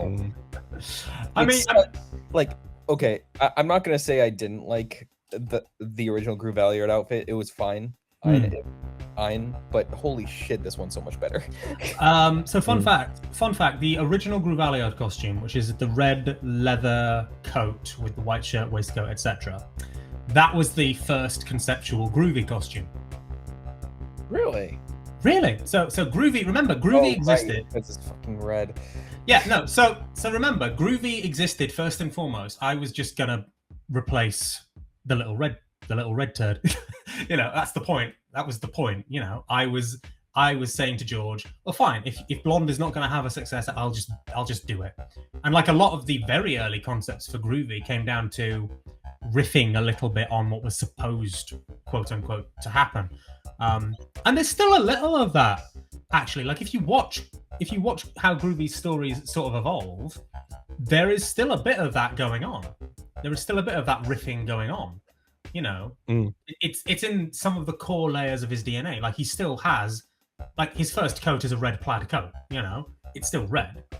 And like he meets the Daleks, he meets Anders, but he also like there are stories which feel a bit like these ish correlate. Like City of Delusion, for example, that's a big Dalek story where the Daleks invade Earth. In like a volume, and it's like, that's meant to be a corollary. It's why it had Fraser in it conceptually, because it was meant to be tying that back in. And part of the point that I was kind of making with it was part of the point that I was originally wanting to make with it was almost the big meta point about how Blonde's life had changed and his future had changed, but it kept trying to go back to what it was. And I don't know what the final point of that would have been, but it was interesting to say the least. Let's just say we're having the same sort of thoughts with alacrity at the moment. Well, this is it, because obviously a lot of the Doctors in Prism's timeline started out as these are the future Doctors after the little red guy, so a lot of what they remember correlates to stuff that happens in that era. So equivalent stuff has to happen I guess equivalent stuff to an extent has to happen in Alacrity and Frontiers eras, because which part of me finds that challenge very interesting, and part of me would find that horribly restrictive. And I don't know which we've actually been able to, especially with that, we've actually swapped out some stories that would have been for the equivalent of what Little Red would have been, but we've actually given them to Frontier because we realised actually his Doctor's more suited to it. Like his Doctor, so we've been able to have a little bit of freedom in terms of placement, and I imagine, of course, the telling of the story as well. We're able to do in our own way. And I imagine conceptually. This is turning into an Overton Audios podcast very briefly. I do apologize. I imagine conceptually it is interesting, though, that you don't have to really fix anything that happened in Purple Doctor's era, because you would have been planning to leave by the time most of that shit was being done. Well, I mean, it got made after we'd left. So it was never... How much of it was made after you left, actually, compared to like how much was made before? Because well, it ended up being 9 episodes, so 7 out of 9 episodes came out. Well, no, so this is it, right? When we left, only the 2nd episode had come out of series 5. So I was always making little references to. I tried to make references to Purple as much as I could, like saying radical, and then finding out that they decided that wasn't his catchphrase anymore. Pity. There you go. Right, and then we tried to have him in one other story. Dom recorded for it, and then it all got vetoed. But I still have those recordings somewhere. I think I edited a test scene, and it's out there somewhere, I think. But this is so to sort of go back. Yeah, that was part of the initial concept. But I said before, like I said in the previous podcast, Groovy was a bitch to conceptualize because he was the first Doctor outside of Nth that I'd ever done. Which is hilarious because I conceptualized Groovy, and then 7 months after Groovy premiered, I came up with I worked on Rust for Something Blue, and then after that it sort of spiraled from there. But no, so like but no, like so like I had no idea what I was doing with Groovy, and so a lot of like the early DNA, like I have to do something with it because I had it in the first episode. But like even the sort of like the mark on his hand, like that's like conceptually that predates the fourth wall breaking. So there are fragments of a test script I wrote for a Kiwi and Groovy volume. because there was meant to be a Kiwi and Blonde volume. Sorry. No. So there was meant to be a Kiwi and Blonde volume, like a few volumes of Kiwi and Blonde. Oh yes, that beloved project. Because Emon and George were friends, and because they had loads of strong ideas about what they wanted to do with their incarnations being friends, and Emon, as part of that, Emon originated the idea, which in hindsight is fucking hilarious given everything that happened, that Kiwi didn't like Groovy very much. Because the way he explained it was, because Groovy is the doctor that replaced his friend, which I was sort of like, yeah, no, that makes sense. In hindsight, like I was re-listening to the first podcast a while back, and I just sort of sat there and I was thinking, God, there were so many fucking signs that Emon just didn't fucking like me anyway. What the fuck was going on there? Hindsight is a wonderful thing, eh? Hindsight is, but no. So part of one thing I suggested was, how about we do Kiwi and Groovy volume? We've got these volumes of Kiwi being great friends with Blonde, which is very super important. But what about a volume where he's with somebody he doesn't like? What about a volume where Groovy has to sort of grapple with, because there was a lot of imposter syndrome stuff in Groovy's core DNA even before the fourth wall breaking and all that bullshit, But like, what if Groovy had to sort of face up to the living embodiment of his imposter syndrome? What if Kiwi had to deal with this person who replaced his friend? That was interesting, and like the mark on his hand predated that. Predated that and predated like the fourth wall breaking. Like, as I said before, the fourth wall breaking was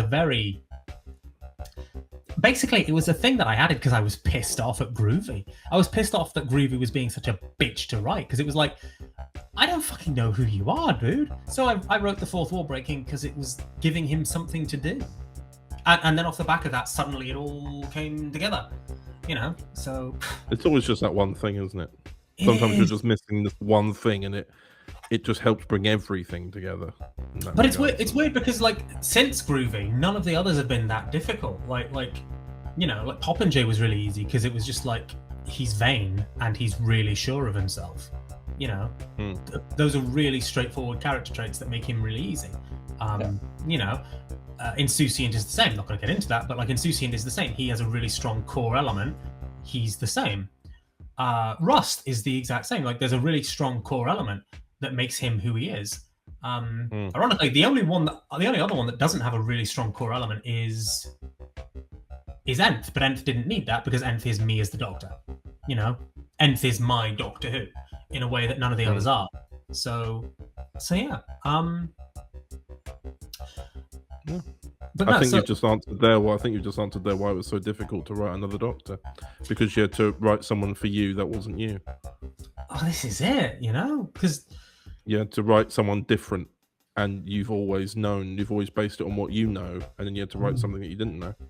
But I mean, this is like a weird therapy session. I'm like, I think you understand now where it's come from.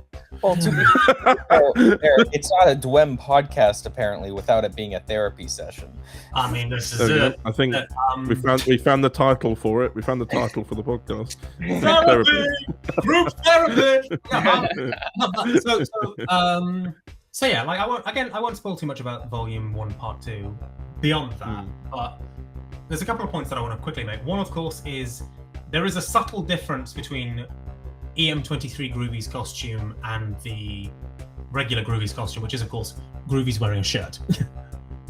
Yeah. Famously, Groovy is nude in EM23. But no, so the difference is that he's clothed.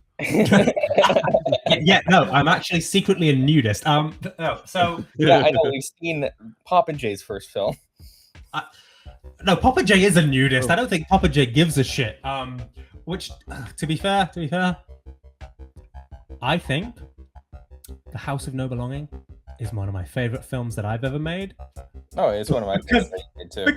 Because I just had the shower scene. Go fuck yourselves. It's the best fucking thing I've ever done.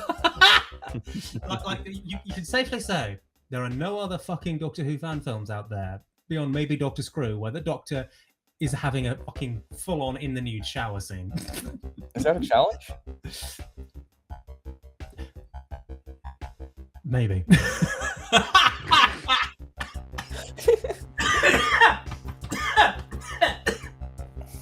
Don't mind me choking on my own spit. But no, so fun fact, I have that variant wasn't created for EM23 Groovy. That's just a variant for Groovy, because I wanted to explain why Groovy was wearing a shirt in the fragmented episode, because obviously not the correct picture was used for the cover of that episode. Is anything done properly? Yeah, the writing, because I wrote it. I'm sorry, Isaac Blake, if you even listen to these. I promise it's all lovingly riffing on you. Promise. No, so I have that variant to explain why Groovy has a shirt in that episode, and it became the variant actually that I wanted to wear for EM23 Groovy, because it just kind of looks wrong on Groovy for him to be wearing a plain shirt. And there are other reasons why it fits as well, which will become apparent if you keep fucking watching these things, everybody. So stay tuned. And yeah, the only I guess the only other thing is, oh yeah, another reason I'm glad there's 6 episodes. I wanted there to be one more episode anyway, because when I was kicked off DWEM and I had to re-upload to What Fourth Wall, I insisted on there being one more episode of everything we re-uploaded, because I didn't want people re-watching this stuff to come in and be like, oh, this is just the stuff I watched on DWEM. I wanted there to be more stuff for them to experience.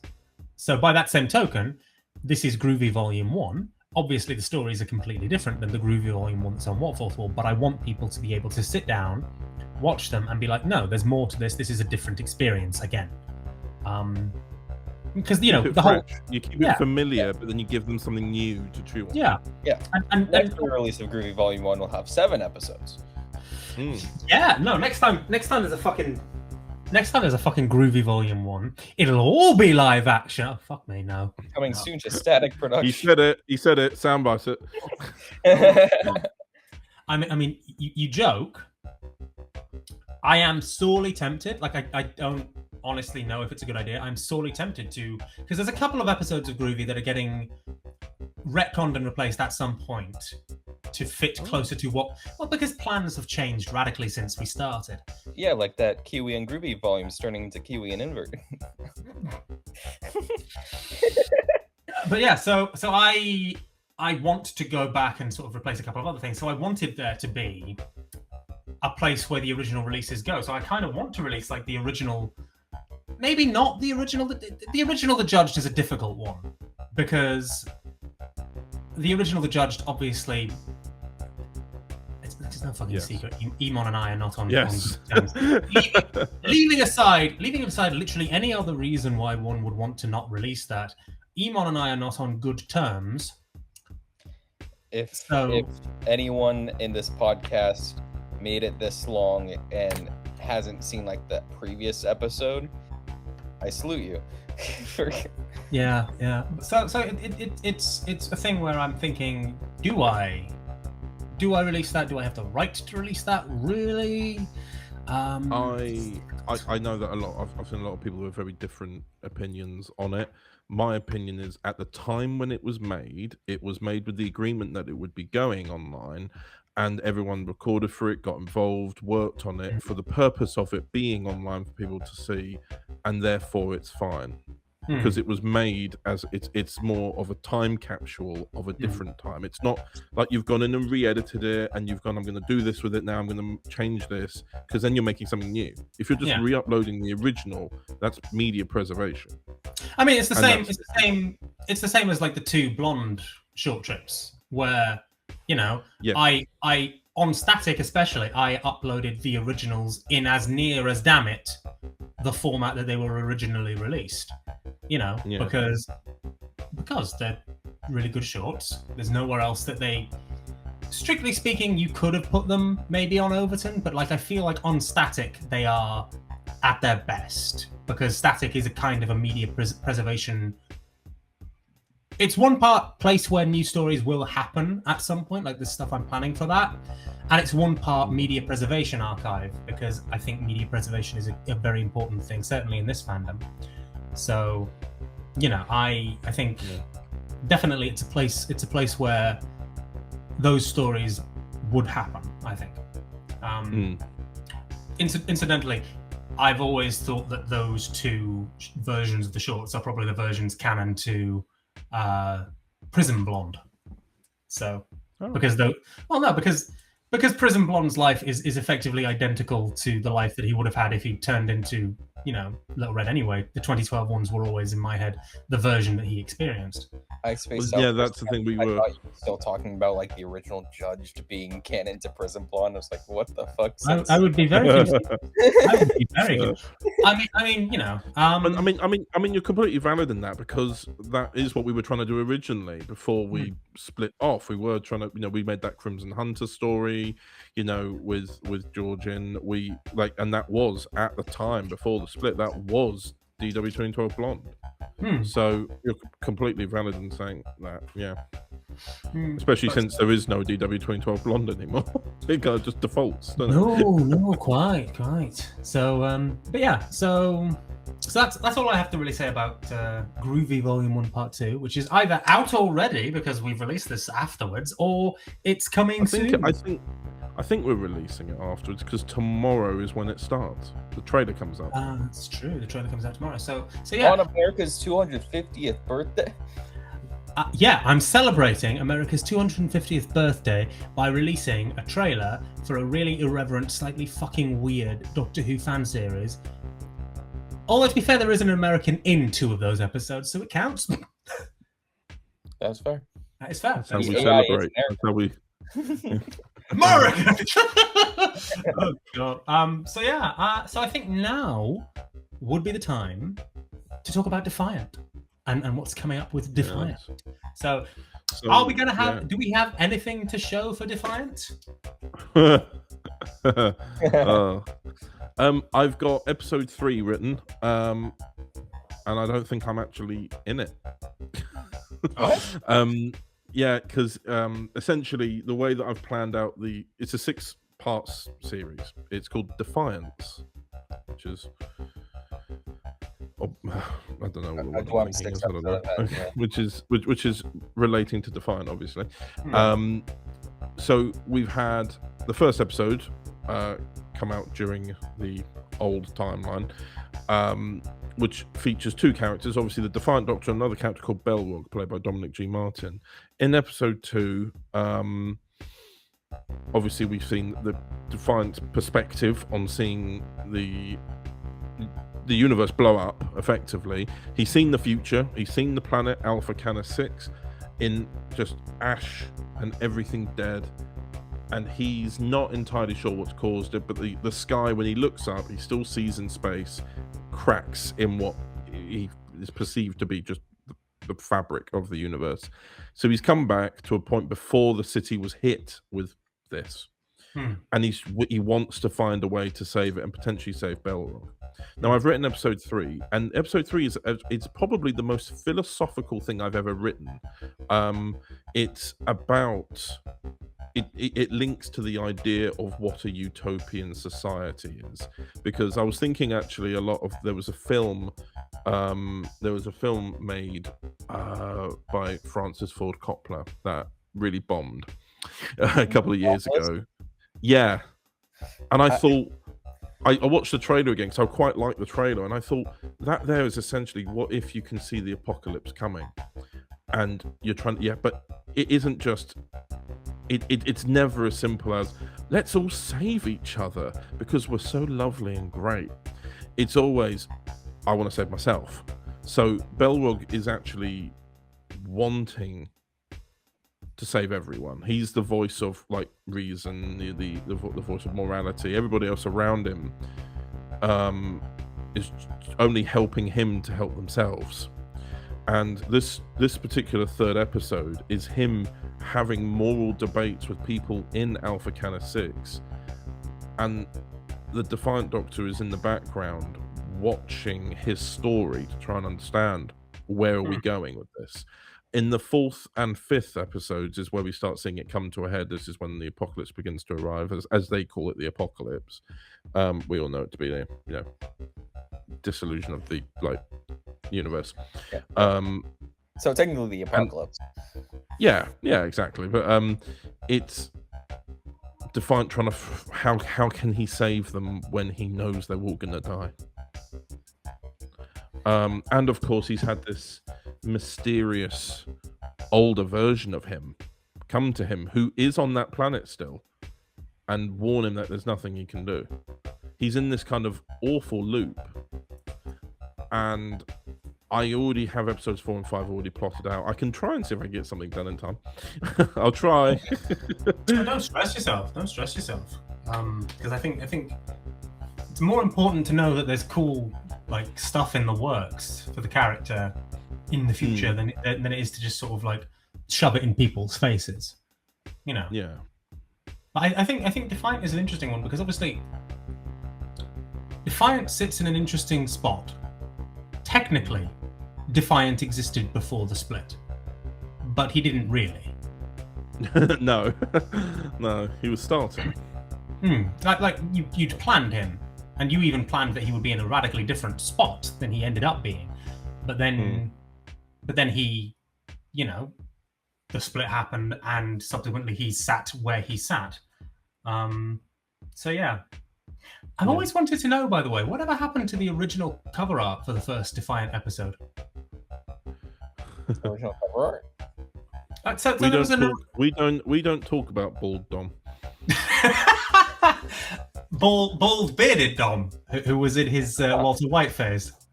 He was also in his pajamas in that picture. So what happened was a lot of social embarrassment. Everyone that Dom knew from like Big Finish and elements of the BBC and just other people in other elements of the fandom were all just screenshotting him and sending it to him and going, what the hell is this? What is this film? And Dom just turned to me and went, can I please ask, please can we just re-upload it the next week or something? Because this is just getting a bit, he goes, I appreciate the story and everything, but the focus should not be me, me looking bald. We are redesigning how he is going to look. I was going to ask if Belrog was still going to look. Well, the intention was that he would look like Hugo Strange. Oh. That was the intention. I don't think we hit that mark, but I don't think anyone looked at Dom and thought Hugo Strange. I think they just went, why is Dom bald? It doesn't look right. And obviously, fair, he would actually play a killer Hugo Strange. That's completely it. Because at the end of part 1 of Defiance, when the Defiant Doctor's regeneration is going crazy, Belrog saves some of that regeneration energy and keeps it for himself. So we don't know what he could do with that. And that's the whole idea, is that because we're building him up to kind of be an anti-hero. He's not necessarily a good guy. He's sort of morally dubious, and that's kind of what I'm looking forward to exploring. So that's why we decided to re-release it with a new cover, because if the focus is always going to be, look at how Dom looks, it's not fair on Dom. No, because he's gonna be online. I don't think forever, but you never know. That image will be on that image eventually went away from his DMs, and it's sort of been forgotten now. But we are going to design him to be a little bit more like kind of like an alien humanoid. So we're probably going to add things to him to make him not just look like Dom, human bald man Dom. We're going to probably make. I mean, to be honest, the name Belrog kind of reminds me of the Balrog from Lord of the Rings. So, like, maybe I was going with a sort of more snake vibe. I was thinking snake.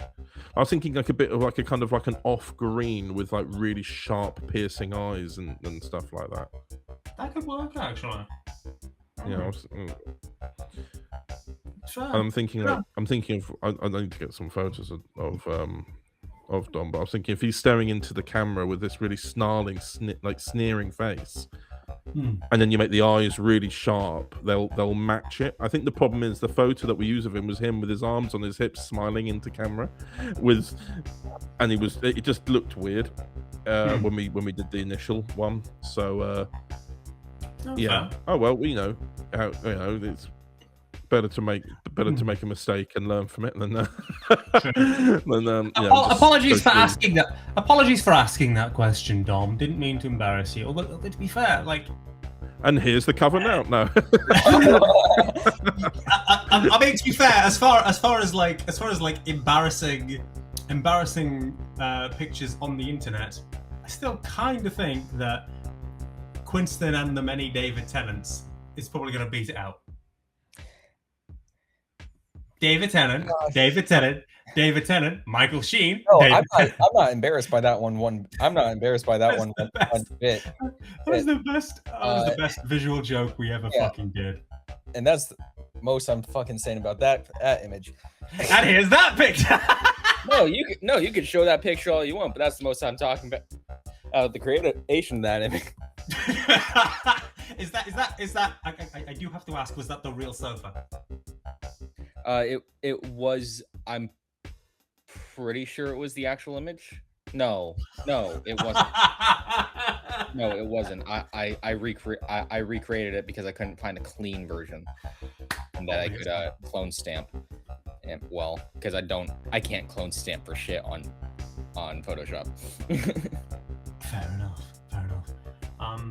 Anything more to sort of mention about Defiant? I am looking to hopefully accelerate the releases of it because I'm aware that part 1 came out in May 2024, and then part 2 has come out in November 2025. 23rd. And here we are now. The 23rd of November. Yes, and then here we are in July the following year, and it is coming up. It's going to be almost the same amount of time. I have written episode 3, but it's not just the first. The first episode was only 2 characters, and the second episode has had a few vocal cameos. So the cast list looks huge, but I made it in about 36 hours, because it was just me talking to old man me, and then we had obviously pre-recorded stuff because of perspectives of characters. I think we had Constellation and Venture record the What's Going On line, which enabled us to use it for the Venture Doctor episode when he blew up, and stuff like that. So yeah, we are. I am wanting to release it more frequently, so I'm not necessarily making episode 3 right now. I want to make episodes 3. Well, write the episodes 3, 4, and 5 at least. So there's maybe a little trilogy thing that could come out. And nice. Then but that's the thing. We've also we've got other things planned, haven't we? Like we've got obviously Groovy Volume 1 Part 2 and many other things, which we'll get to at the end of the podcast, because first indeed we do have to talk about more Forlorn, as it were. More Lawn.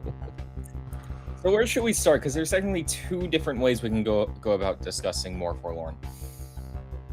We can talk about a trilogy, or a certain trilogy being made, or we can talk about the actual upcoming volume. It's your doctor. You start. Well, I guess we'll start with the trilogy, considering that's the thing that's actually releasing first, hopefully. Or it actually has to release first because I like how we say things with certainty and then add a hopefully at the end. Hey, this is DWEM. We are certain about none of our release dates.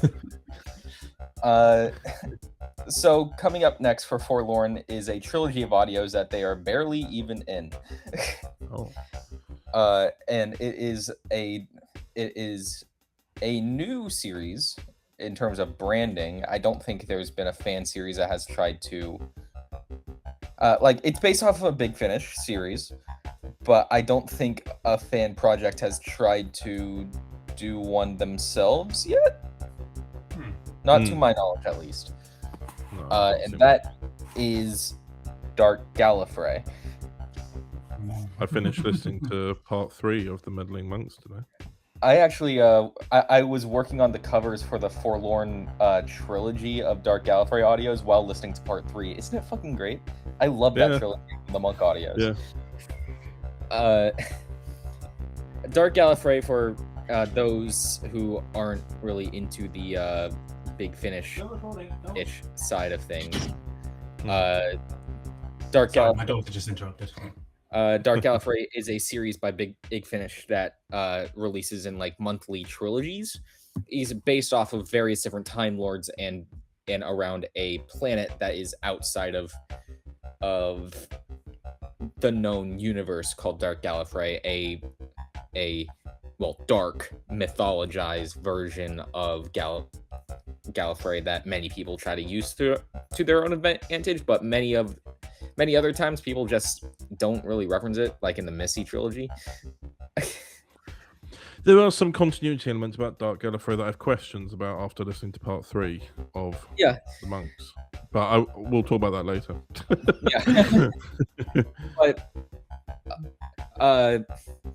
But spoiler alert for the second series, in series of Dark Gallifrey, which was the War Master.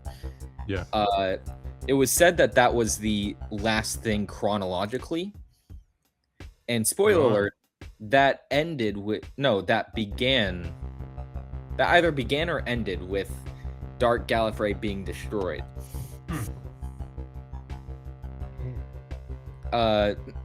Which I felt, okay, since they have an actual bookend that we see, despite the fact that they have all this other stuff, that leaves a gap for fan people to just have at it. So starting from like last year, around like June of last year, I started planning a Dark Gallifrey fan series spanning a bunch of different channels, but the first 2 to actually really get off the ground are both on DWEM. The first one that we'll be releasing, hopefully, is the Forlorn Doctor trilogy.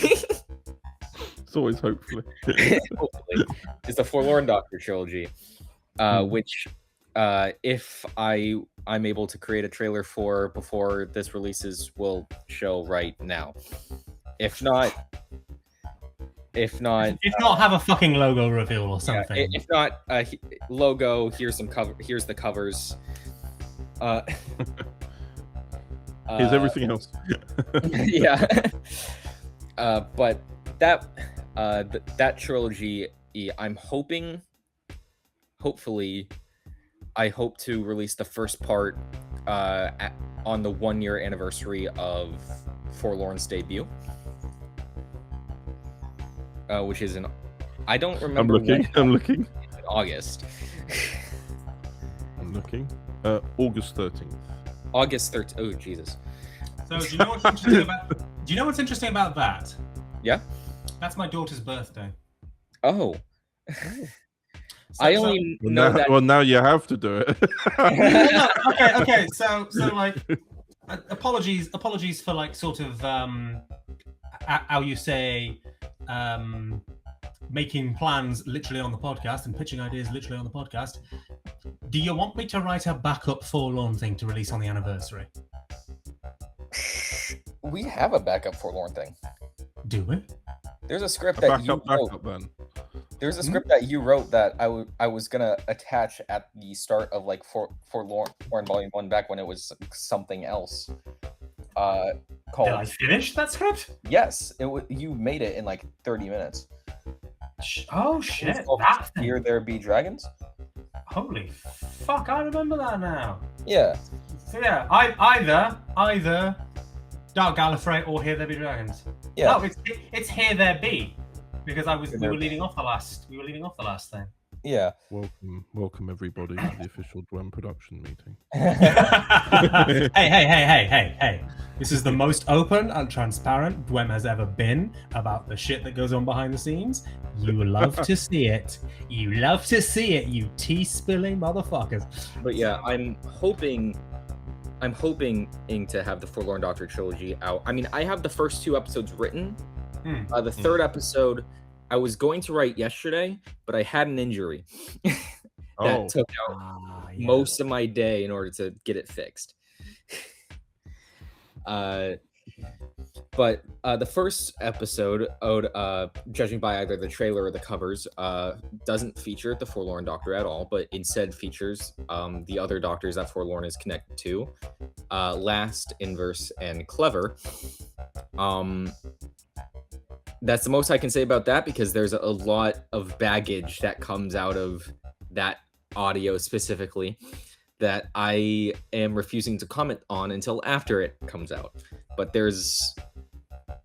you don't want to miss it because it is a big shift and means I'll give you this. It's 46 fucking pages, and I wrote that in what, a day?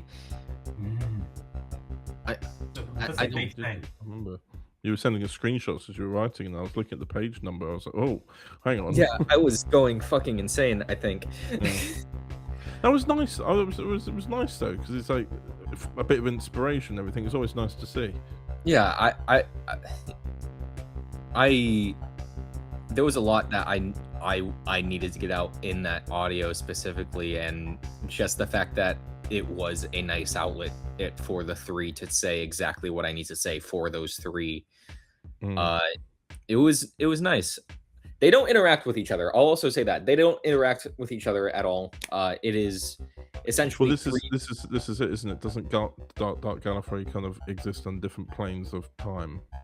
Oh yeah, I sort of view it as it's one planet that all these different universes can reach. Because it's Silent Hill. But no, I think it's interesting. I think it's an interesting, like, the whole damn the whole damn concept brain. The concept works really nicely, I think. So, you know, it's interesting to play around with exploring that, you know? Yeah. So yeah, I mean that's the thing as well. Obviously, like you mentioned, I know that obviously we're specifically talking about Forlorn, but there is another Dark Gallifrey trilogy in the works, isn't there? Yes, that one's been, well, on DWEM at least. There's multiple ones outside of DWEM that is also in various stages of being worked, but like the two that are the most like actively close to being released is both on DWEM, and but the one that's releasing later, hopefully, yeah. hopefully. To be fair, we should call this. That should be the title of this podcast. How late in production or how early in production this one went into, and how it's still not done. Yeah. For context, I wanted the one that's happening later out in November of last year. Yeah.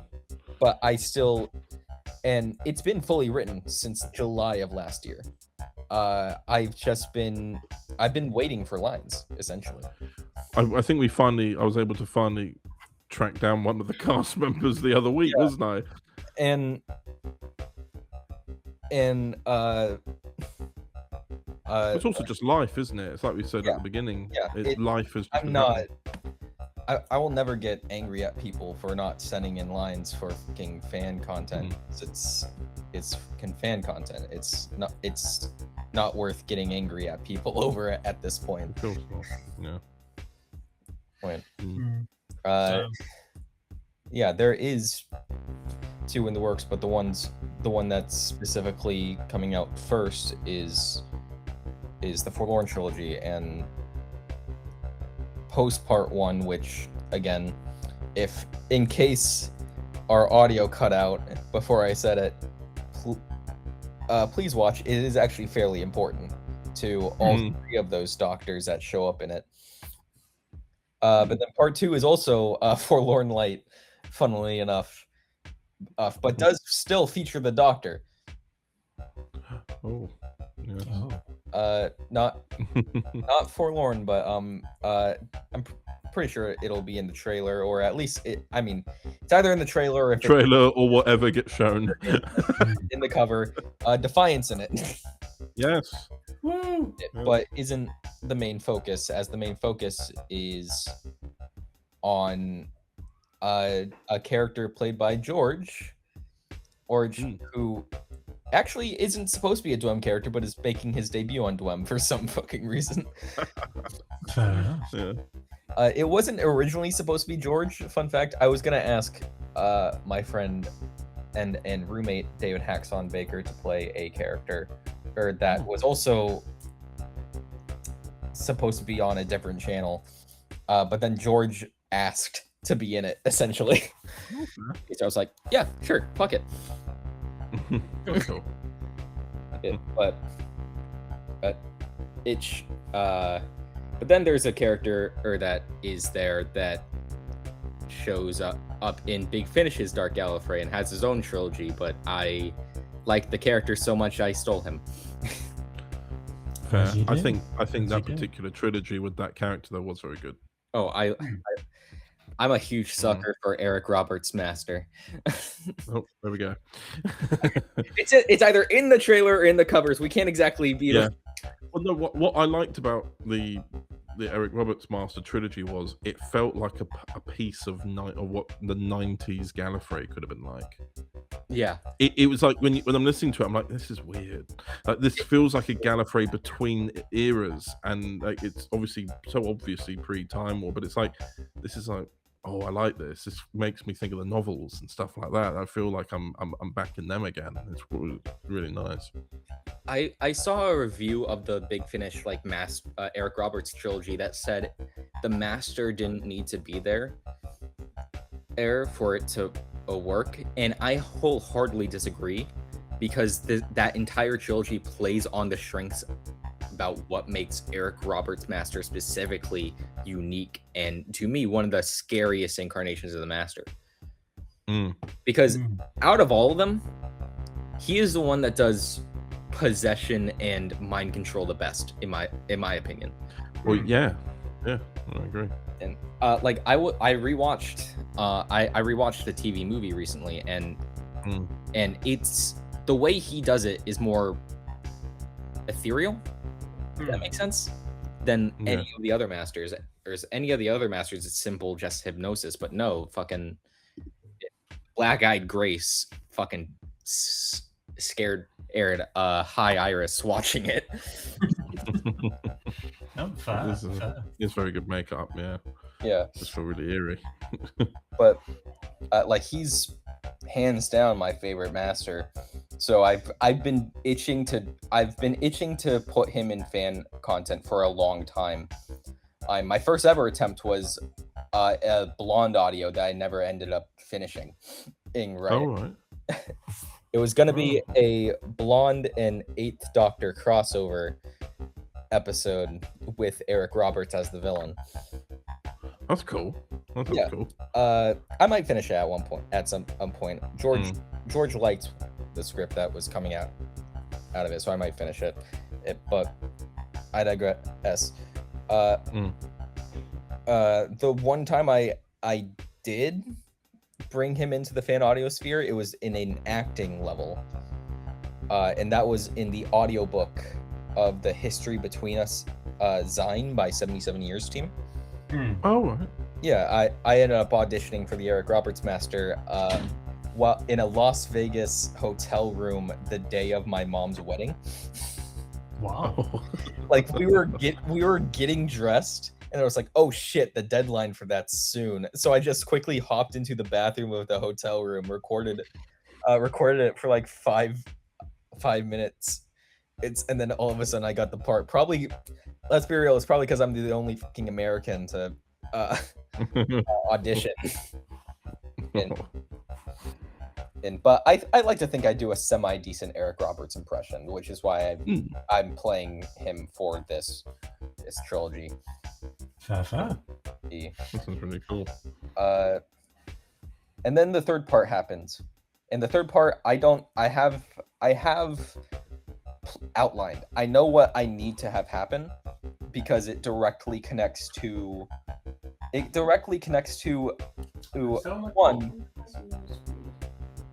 I'm still on the call. I'll do it in a minute, okay? it still directly connects to one, Forlorn's upcoming volume, and two, stuff I'm doing outside in terms of beyond DWEM. Yeah. I don't know. I'm really proud of what I've been writing of Dark Gallifrey. I think both trilogies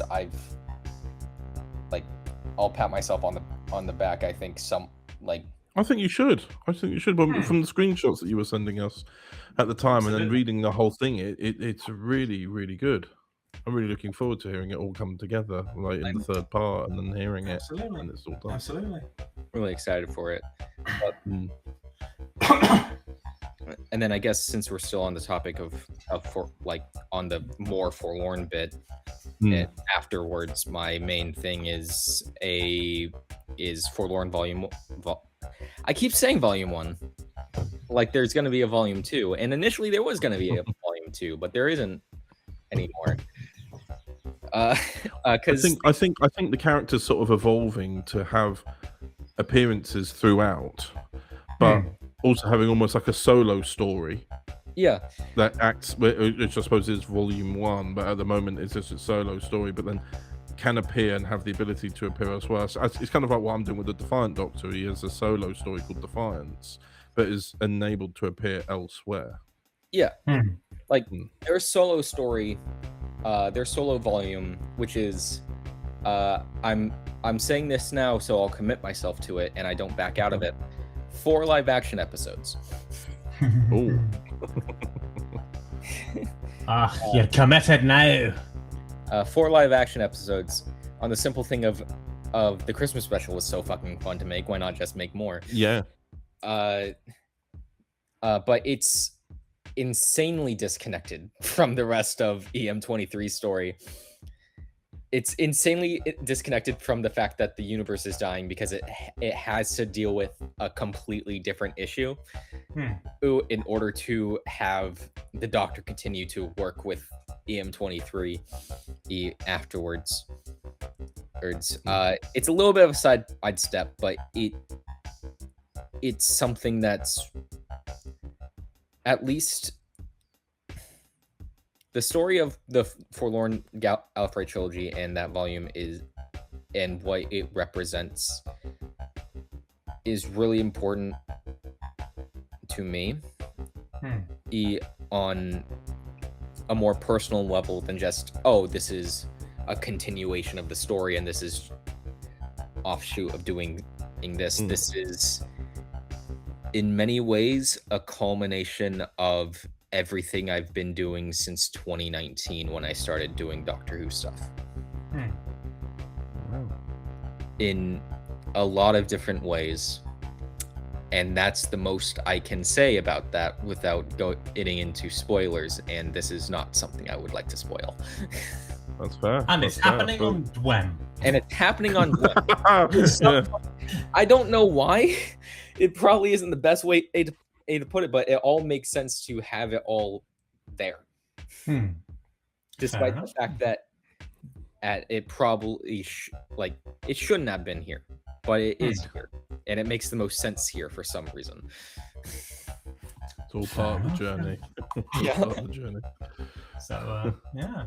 That's just to say, a lot of shit's happening. Hopefully, really soon. This episode's got to be called Hopefully. Oh yeah. Here's the one podcast drinking game. Take a shot every time you hear someone say "hopefully." Yeah. You're all gonna Sorry, die by Paul, the end of it. Yeah. But so I think it's best then to wrap up with further plans, more stuff that we want to do on. So we've already talked about it. So there's going to be more Burgundy stuff, like a couple of more Burgundy specials. Yeah. There's going to be more Defiant. There's going to be Venture. We've got scripted a few Venture shorts, and I need to finish the rest, and we need to sort of get a shifty on with those. Again, real life is happening. It's always happening. We also have a puzzle of great perplexity. Oh yes, that. No, I need to. Oh no. Oh, right. I was actually. You need to record some lines for that. If I Yeah, I was pushed about that. We I also said, have. this week. That was 3 weeks ago. We may also have a possibility of a temple. Oh. And I did my lines for that. Do you remember that one? I need to poke somebody about that. To be fair, I think all of them, all of those two I've mentioned are in a position where I think we're going to hopefully get them out, hopefully soonish. And we obviously coming next week. Every single thing that we've ever talked about in this podcast, we've committed. But like, oh no. One I suppose one other thing that we briefly touched on early on in the podcast is we have still got more Tales of the Valeyard coming. Absolutely. No. We promise those quarterly as well. Absolutely. Well, I mean, you know, like charitably, if people want to start paying my bills for me, like if people want to donate like 10 squillion quid to me, suddenly most of the problems stopping me from doing this all the time will go away. Magic. God, but no. So yeah, there's more Tales of the Valeyard stuff in the works, which should be really interesting. And there will be a DWEM Groovy Volume 2. I mean, there has to be now, based on how Volume 1 ends. Based on like the stuff that's happening to EM23's Groovy, there has to be. So I will come in a minute, Jarrett. Sorry, my children are at the door. Yeah, I'm sure we can cut out all those bits. Tissues go in the bin. Parenthood. No, the bin, not the brown bin. Children, everybody. I love having children. I do actually love having children, but sometimes it makes recording podcasts for hours on end difficult. Goddamn children making recording podcasts for a fan channel difficult.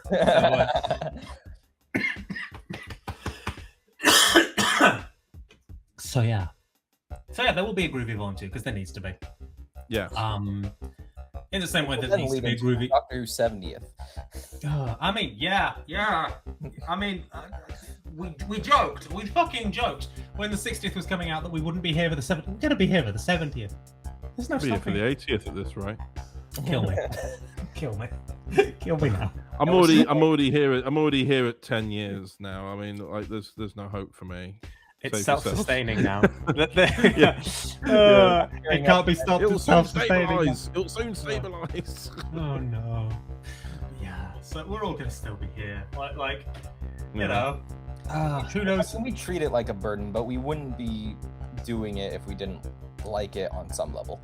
Yeah. I mean, this is it. We do love what we do. It's just also a massive pain in the arse sometimes, which is it's just sometimes as all great hobbies.